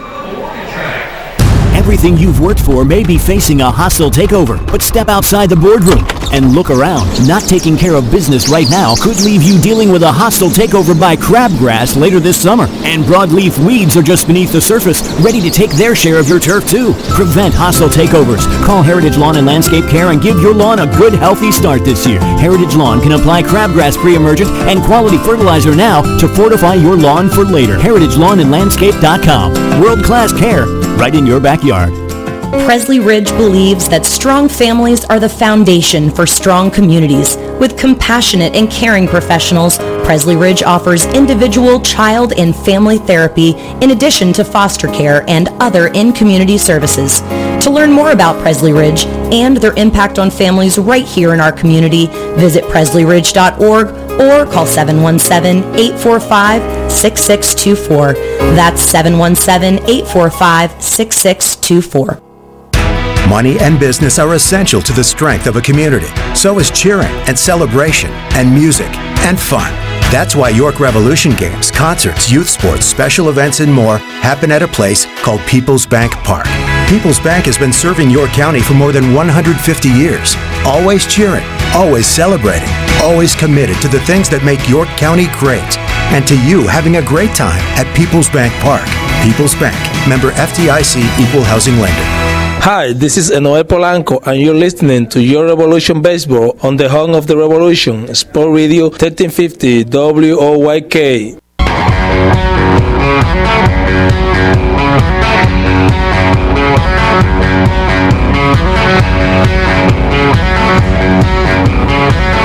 10-5 it remains, bottom of the 8th inning. And the new pitcher for Southern Maryland is Cody Epley, their closer, player pitching coach as well, as we mentioned earlier today. And Blue Crabs today, if they don't come back, are staring at a 6th straight loss, and not many opportunities for the closer of late.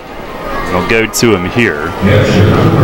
Revs with Tyler Clark, Alonzo Harris, and Alexi Casilla coming up for one last turn at bat for the offense today. Then it's Dustin Richardson time in the 9th.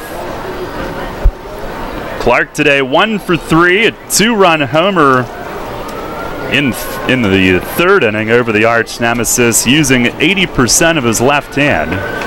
80% of the fingers on his left hand. Ligament damage to one of those, which continues to heal, but has plagued him at the plate. Wouldn't have known it on that swing, and he goes after the first one here and pops it up behind first. It's Maddox back. Nina the better angle out from second, though, and Nina in shallow right field handles it. 1 pitch, 1 out. Epley, no record, a 1.50 ERA in 30 outings, 13 saves. And here's Alonzo at the top of the order, 1 for 4 today. Started the game with a single in his first game back after missing 4 consecutive days and 5 games with his own finger injury. Started off a 3-run first, and the Revs offense has had a very productive day. First pitch here is outside. Now, they have been held to 1 hit since the 4th, but they piled it up early in the game. A 1-0, that's off the plate away. Epley, who's 4th in league history in saves with 86.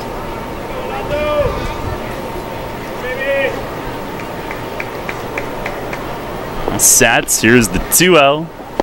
It's down and outside. Epley, tall. He's 6'5", but throws from a 3/4 angle, so he'll get some run and sink to the arm side, but also likes to use a slider.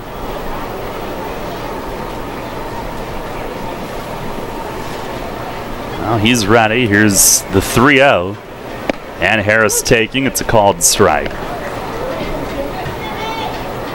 A couple of relievers in this game who are among all-time leaders in the league. Epley in saves, Gomez in outings. The 3-1. That's inside. Harris jumps back. And he's on base for the second time. Ball 4. 10 runs on 12 hits for the offense today. 8 of those are extra base hits, tying a season high. 5 doubles, which ties a season high. 3 home runs. And here's Casilla, who's 2 for 3. Double walk, 2 runs scored.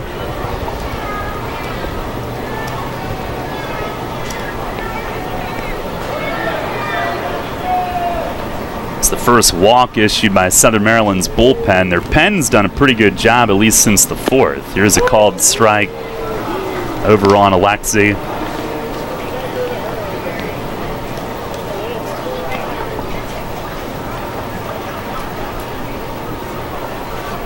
Blue Crabs in the 9th will have 9, 1, and 2 due up. There's the 0-1. And a swing and a chop foul off the plate, off the roof for the first base dugout and up into the seats. 2 strikes.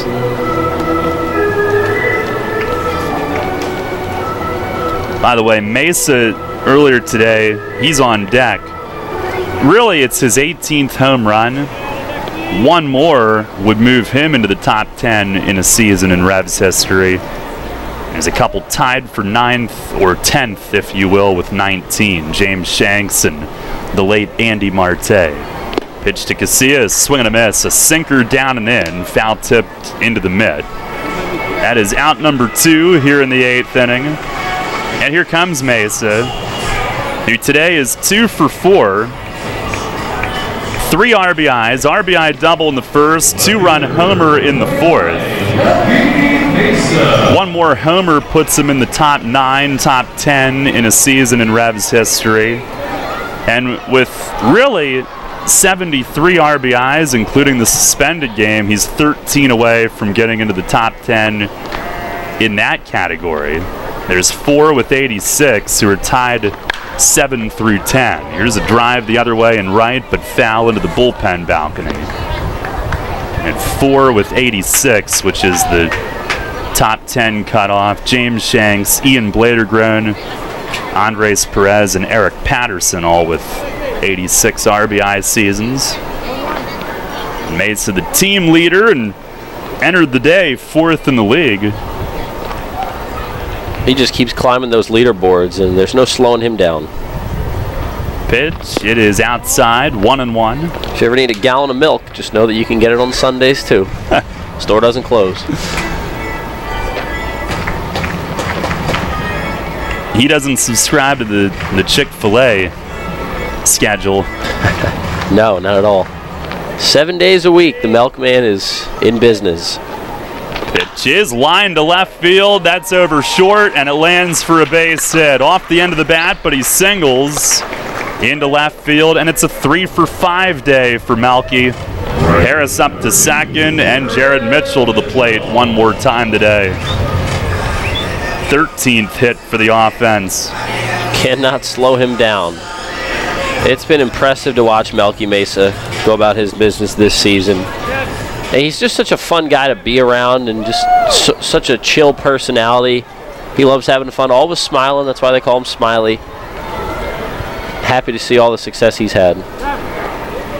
The Revs offense in this homestand, we'll have to crunch all the numbers when it's done, but it's been outstanding. The first night, 11 runs on 16 hits. Tuesday night would have had 5 runs on 7 hits when it was rained out. Then they had 7 in a loss in Game 1 Wednesday, 14 in the win in Game 2, 13 hits in a loss Thursday. Here's Mitchell. First pitch is a little low. Friday night, in the opener against the Blue Crabs, they had 14 hits in a 5-0 win. Last night, 8 on 11. Today, 10 on 13. We need to finish 5-2 on this 7-game stay. Pitch to Mitchell is hit foul on the ground down the first base side past Milton. He's walking back from the clubhouse. 1-1. Mitchell today 1 for 3. Sack fly in the first. in the third inning led off with a double and scored on a double steal, stealing home his 26th steal of the year. Look back, the 1-1, and a swing and a grounder the other way, foul past Polo. We have part 2 of that interview with Polo probably Tuesday night at New Britain. You didn't ask him about almost getting beamed by Alexi the other day, did you? Oh, you know I did. Okay. Oh, good. Look forward to that. Polo's a vet. He knows how to handle those situations, but we had a fun time talking about that. Now Epley the pitch, swinging, it's fouled off, left side again. Polo's he's got like a quietly funny sense of humor. Like, he's funny, but unless you really get to know him, you wouldn't know. He's always messing with you. That's always funny. Yeah, I sit right behind him on all the trips, and it is a trip. It's hard to believe he and Mace have been here now, their 9th season in York. Happily a look back, delivers. That's inside, 2-2. Well, I mean, no other coaching staff in the league has that kind of consistency. Fletch is in his 5th season on the staff. And that helps. That consistency. Here's the 2-2. It is down and in. Good eye from Mitchell.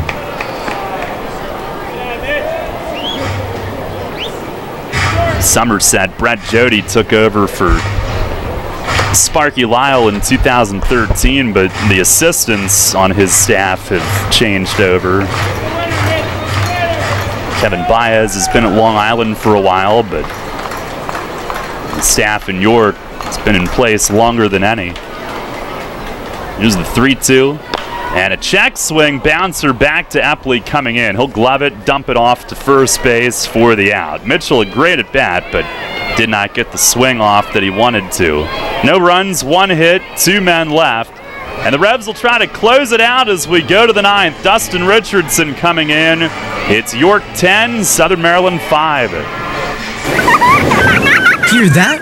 It's the sound of summer. Sound nice? Call Kona Ice. We do it all. Schools, sporting events, parties, both corporate and birthday. You name it, we'll be there. We bring the party to you. If you need a little bit of fun in your life, we're the shaved ice truck for you.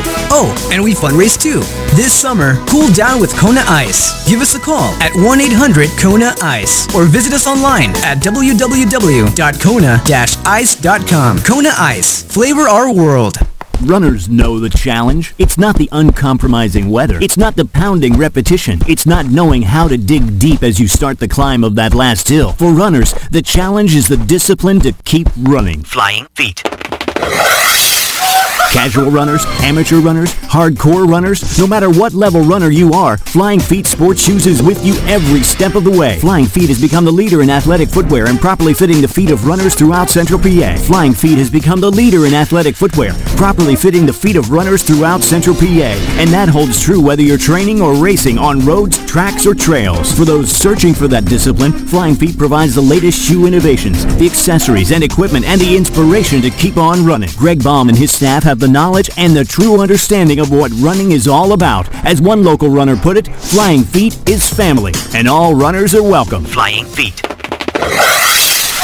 Flying Feet Sports Shoes, 1511 Melrose Avenue, York, just off exit 18 of I-83. This is Hall of Famer Jim Palmer. You're listening to York Revolution Baseball on Sports Radio 1350 WOYK. First in York, first in sports.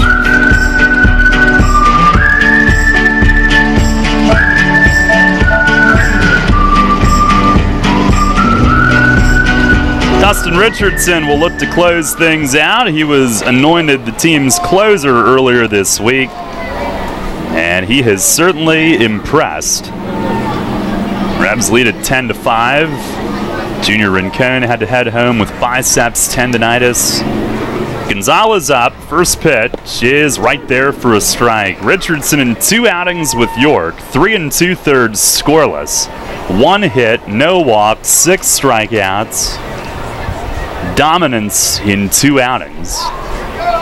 And he's ready now. The 0-1 swing and a fly foul off to the right and well back out of play. 2 strikes on the number 9 hitter. He was 0 for 3. Troy Terzi is in line for his first pro win. Should be his second, but we'll at least make an asterisk in the game notes, so we'll never forget. And today I'm sure he will never forget as Gonzalez asks for time and steps out. Richardson ready. And the 0-2. Swing that's fouled back off the top right corner of the netting.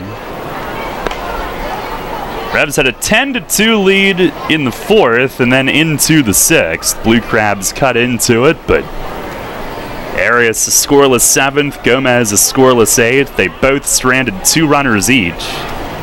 And now Richardson looking to wrap up the day. Here's the 0-2.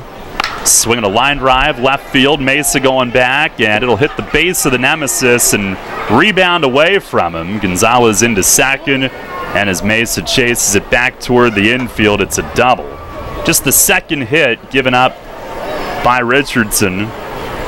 Leadoff double here in the 9th. He's been awesome since joining the club. Coming in late in the season, just taking over that closer's 9th inning role right away. I'm sure that they'll use him maybe out of the closer role late in games if they really need a couple big outs. Power pitcher from the left side. I think he's kind of rejuvenated the bullpen a little bit. Adding him there makes everybody else look a little bit better. Here's Strasburger. First pitch is a little high. He is the only lefty in the pen, but with his stuff and career history, they chose to make him the closer, not any type of matchup role. He fires, and that's a called strike, outside corner. And a great athlete. We mentioned earlier this week that he actually tried out for Texas Tech's men's basketball team on Night School, the reality show. Bob Knight, the pitch, and a swing and a miss, a slider, 1-2. Revs up 10-5 here in the 9th inning. Richardson, who's 6'6", 220. Got to the majors with the Red Sox earlier in his career, parts of 2 years. Steps off. And he was used in a lot of left-handed matchup situations then. Here's the 1-2. And it's beaten foul off the foot of Strasburger and behind the plate as he hobbles that one off. Richardson, who's gotten signed out of the Atlantic League. He first came to the league with Sugar Land 6 years ago, then went to AAA with the Angels and Dodgers. He's also been in the league with Sugar Land for another stint, with Long Island, and now with York. Now he's ready. Look back at second. Kicks, fires, and a swing and a miss. Fastball away at 90. One down here in the 9th. Richardson with his 7th strikeout in officially 4 innings with York. One down, and Edwin Garcia to the plate. Garcia 2 for 3 with a double, a run, and a walk.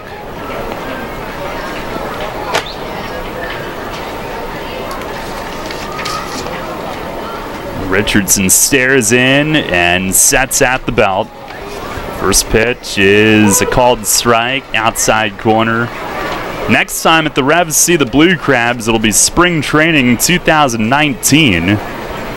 And I wonder if there will be jackhammers on the stadium roof. Here's the 0-1. Slider down low.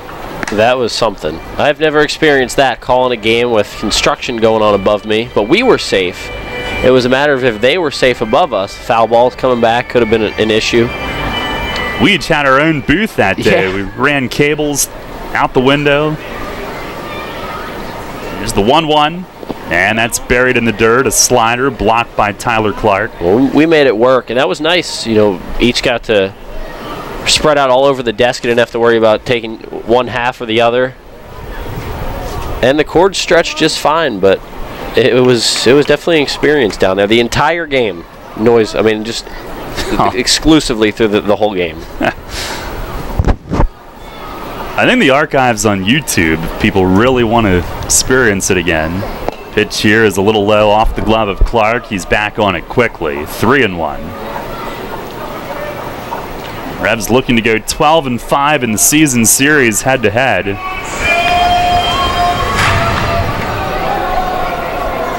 And they've won all but one in York. Looking to go 7-1 in York. One rain-shortened 2-game sweep. Here's the 3-1, and it misses high and away.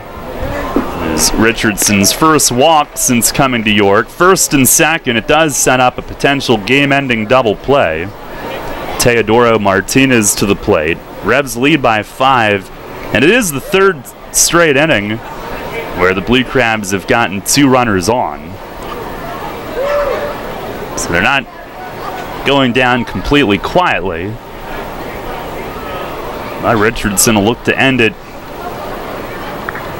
in short order. 10-5 the lead. Martinez 0 for 4 today out of the 3 spot. First pitch is swung on, hit high in the air, left center. Mesa going back. It's pretty deep. He's at the track, and it is down, one hopping the wall.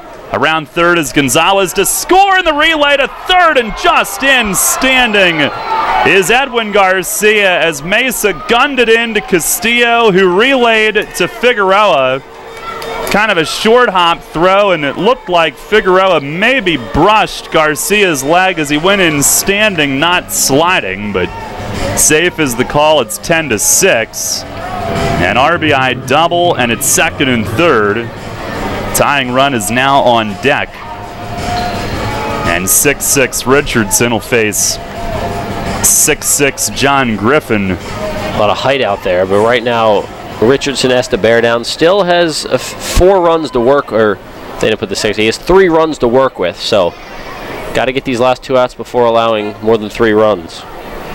First run allowed with York. And here is Griffin. First pitch is swung on and missed. Nasty breaking ball, fell off the table. 10-6 the lead here in the 9th inning. Griffin today 2 for 4, 2 runs scored.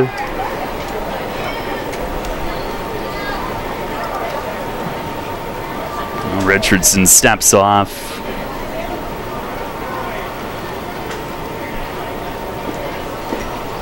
And ready, kicks, fires, and a swing and a high pop, foul. This will get out of play. First base side as Dent gives it a look. No balls, 2 strikes. As Richardson promptly gets ahead of Griffin.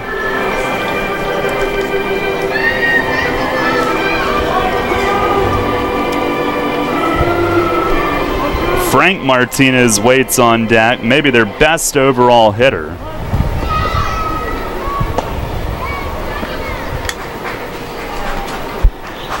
Richardson to the belt. Clark sets up for him. The 0-2. Breaking ball, swing and a miss. Pulls the string on the hook. And the Revs an out away from a sweep. Second strikeout of the inning for Richardson. Big pitch right there from Dustin. And it helps when you have strikeout stuff to be able to come back after allowing a double and a run to score, to come back with your best pitch there. Last night, more than 5,500 on hand. Today, more than 4,000. Frank Martinez digs in. The pitch from Richardson, line to left. Mesa in. It's played on a hop. 1 run scores. Throw to Castillo, who cuts it, and it's 10-8. 2 runs home on the base hit by Martinez, who jumps on the first one. And the tying run will come to the plate. It's a 3-run 9th inning for Southern Maryland. 10-8 the score. Not making it easy. Here comes Fletch for a visit. Just needs one more out, that's all it is. He's capable of getting it. I think we knew that it wasn't going to be a perfect outing every time out for Richardson. A little bit of a wake-up call for the Revs here, who didn't score over their last 4 innings at bat, and they still have the 9th inning available to hit, but they're hoping it doesn't get to that. Crab's bullpen did a great job keeping the game where it was today and giving them a chance, and now they have a chance, but Richardson looking to extinguish their hopes. Blue Crabs, despite their struggles, they are 3rd in the league in team batting this year, 270 as a club. They can hit up and down the lineup. They have guys that can rake. It'll be Angeles Nina representing the tying run. He is not known as a power guy. 2 home runs on the year. Today, 2 for 4 with an RBI triple early in the game. And Richardson the pitch. Breaking ball in the dirt. Clark handles it. Revs need one more out, leading it 10-8 here in the 9th inning. And if Nina reaches, Corey Vaughn on deck does have a good bit of pop. 15 home runs. Richardson ready. The 1-0 and a breaking ball down and away. He's trying to get ahead with his off speed, but falls behind here. Now the stretch, the 2-0, and a swing and a high chop to third. Figueroa gloves, goes to second, game over, and it's a sweep. The Revs, their first 3-game sweep of the year. It is their 4th overall sweep, including 3 2-gamers. And the Revs in 3 send the Blue Crabs out of town. Today it's a 10-8 victory as Richardson hangs in there and closes it out. Troy Terzi, his first win as a pro, coming in what will officially go in as his 2nd pro start.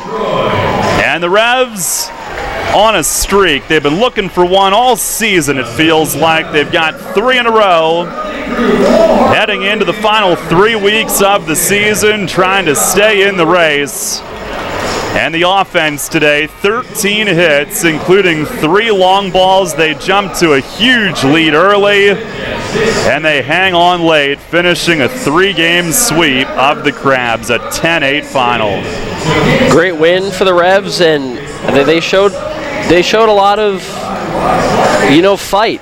They never trailed in the game, but late in the game with the Crabs coming back, they found a way to win it. And that's what you can do sometimes when you score 10 runs early, is you don't need to score the rest of the game and still find a way to hang on to win. And the Revs, a much-needed sweep, a much-needed 5-win homestand, and a lot of fun here over the past week.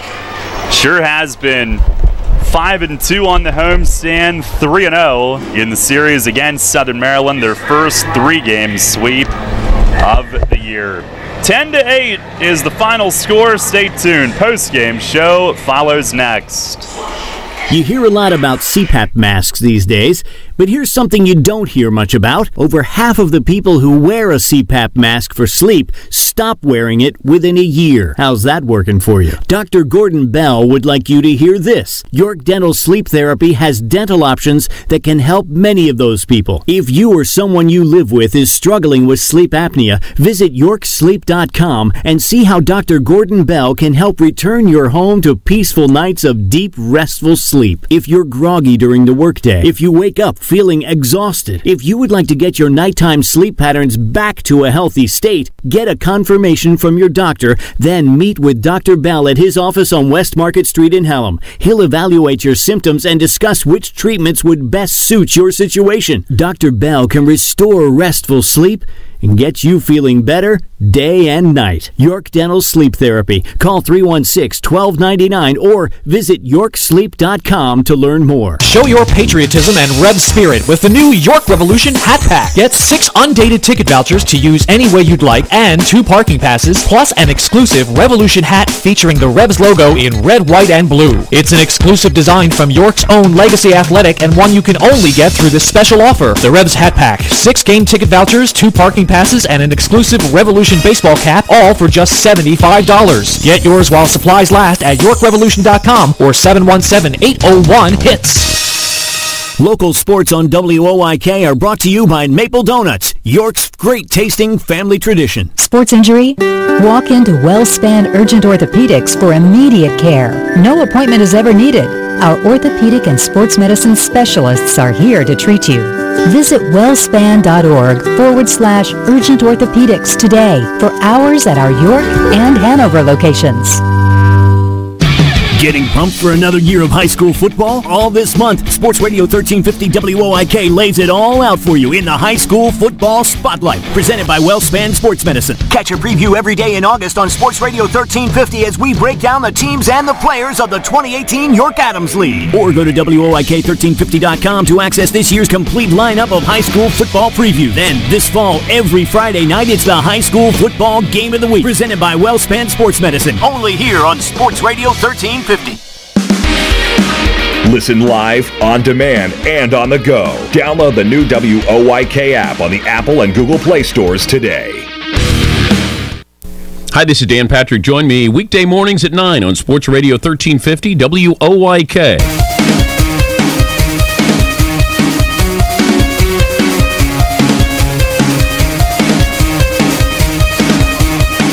Revs win it today. 10-8 is your final score. Darrell Henry, Michael Mark Antonini back with you post-game from PeoplesBank Park as the kids file through the gate in center field for post-game Kids Run the Bases on this Sunday Fun Day presented by Wise Markets. Revs go to 23-21 in the second half. Overall, 55-52. Southern Maryland drops to 16-27, having dropped 6 in a row. Overall now 42-64. And the Revs go 12-5 against the Blue Crabs this season, 7-1 at home. And in the standings, Lancaster blew a lead and lost to Somerset. So the Patriots now are within 4 of Long Island for opening up a potential second wild card spot. And in that race, Lancaster leads Long Island by 3.5 for the first wild card spot. Long Island leads New Britain by 2.5, and they lead the Revs by 4 entering the day. But the Revs have won. They will be rooting for the Road Warriors to beat Long Island. Pretty much the rest of the way, York has to root against Long Island and New Britain every day, and for Somerset every day that the Revs aren't actually playing the Patriots. But by no means are they conceding anything with 3 weeks to go, and this weekend proved it as they came out and really put on a show for the fans here at PeoplesBank Park. 3 huge wins, 5-0, 8-2, and today 10-8. The offense is clicking. They are hoping on Tuesday night to have both Nash and Dotel back in there, with Harris getting back in today.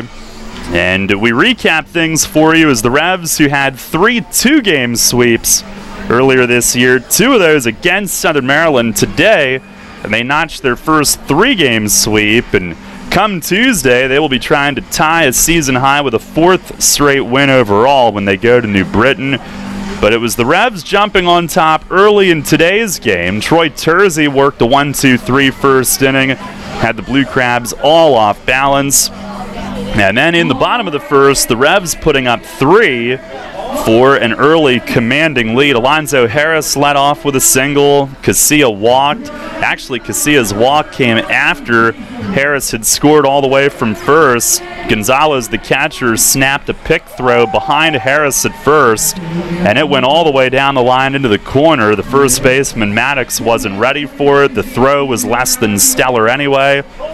And the Revs had a 1-0 lead, one batter and maybe a pitch or two into the game. Casilla ultimately did reach himself on a walk, as we said, and he scored as Malky Mesa drilled an RBI double off the wall in right center. Mesa took third on a pass ball, scored from there on Mitchell's sac fly to right, and the Revs' first three batters all scored, and it was a 3-0 lead. Blue Crabs answered in the second with two. RBI triple from Angeles Nina and an RBI groundout from Corey Vaughn, but with the game still 3-2 York going to the bottom of the third inning, the Revs had a big answer of their own, scoring 4 times. Jared Mitchell led off with a double, moved to third on a groundout. With 1 out, Witherspoon walked. That made it first and third, and they called for a double steal, delayed, as Witherspoon drew a throw from Gonzalez down to second. Mitchell broke for home. The throw skipped away, so he scored easily, and Mitchell officially steals home on that play on the double steal. That made it 4-2 York. Henry Castillo followed with an RBI single, bolted off the arch nemesis and left to make it 5-2. And with 2 outs in the inning, Tyler Clark, who needs 5 fingers on your left hand, as he blasted a 2-run homer over the arch nemesis in left, his 6th of the year. And first in a little over 2 months, he's been dealing with ligament damage to a finger on his left hand, but you wouldn't have known it on that swing. That made it a 7-2 lead. In the 4th inning, the power continued as Casilla greeted reliever Tommy Shirley with a double down the left field line, and Mesa followed with a 2-run homer out to left center. That made it 9-2 York. A couple of batters later, Ryan Dent going yard over the arch nemesis made it 10-2. Mesa with his 17th home run of the year. Really, it's his 18th. Dent with his 12th. And the Revs had a big lead. They did not score the rest of the way. Southern Maryland's bullpen did a great job of holding the Revs there over the final 4 innings offensively for York. And Troy Tersey, who was cruising into the 6th, got the first out of the 6th inning, striking out Strasburger.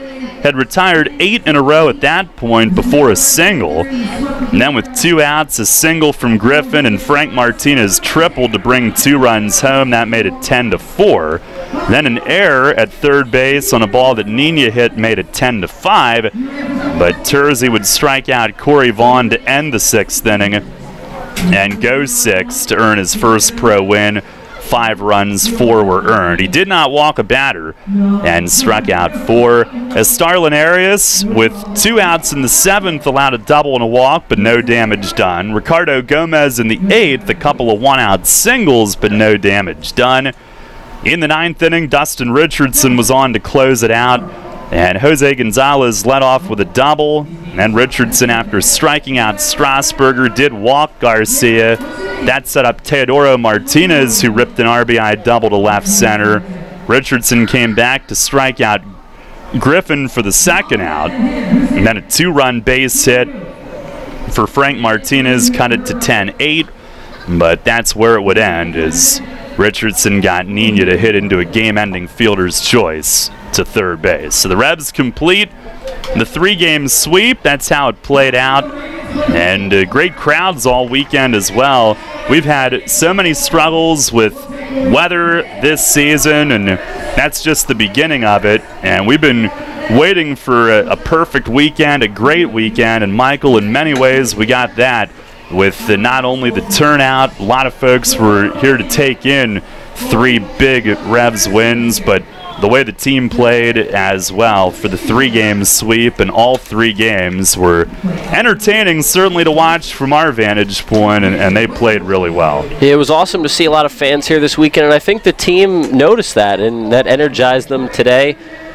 Even though on the scoreboard it looks like they almost let it get away, it didn't really ever seem like, it never felt like they were going to blow the lead for good and go down or have the game tied. But it was an awesome win. I think everybody that contributed over these 3 games, there's a lot of positives to look at. Troy Tersey, really cool to see him get his first pro win. Guy's only 24 years old, coming right into the Atlantic League out of college. And it was fun to see Steven Figueroa, the first 2 games of the series, do big things. Roger Diaz finally break out with the bat. And of course, the usual suspects, Melky Mesa, Ryan Dent, Witherspoon. I want to give a shout out to my man Tyler Clark, another bomb today, and like you said, with 4 good fingers on that one hand. Just a good team win, and it was fun to watch. Well, a 10-8 final. The kids are running the bases post-game. We'll take a break, check the out-of-town scores, and wrap things up for you when we come back. If you've been looking for the best of both worlds in your next vehicle purchase, your search ends at York Mitsubishi. I'm Sales Manager Doug Sprankle. Let me introduce you to the all-new Eclipse Cross, combining all-wheel drive with terrific fuel economy and sports car handling, all for as low as $22,400. We've got the family-friendly 7-passenger Outlander starting at $21,200 and the always popular Outlander Sport as low as $18,990. We'll make it even easier to buy with 0% financing for 72 months and no payments for 90 days. But if it's just inexpensive transportation you want, you have to drive the go-kart on steroids at 40 mile per gallon plus Mitsubishi Mirage with automatic transmission and more for just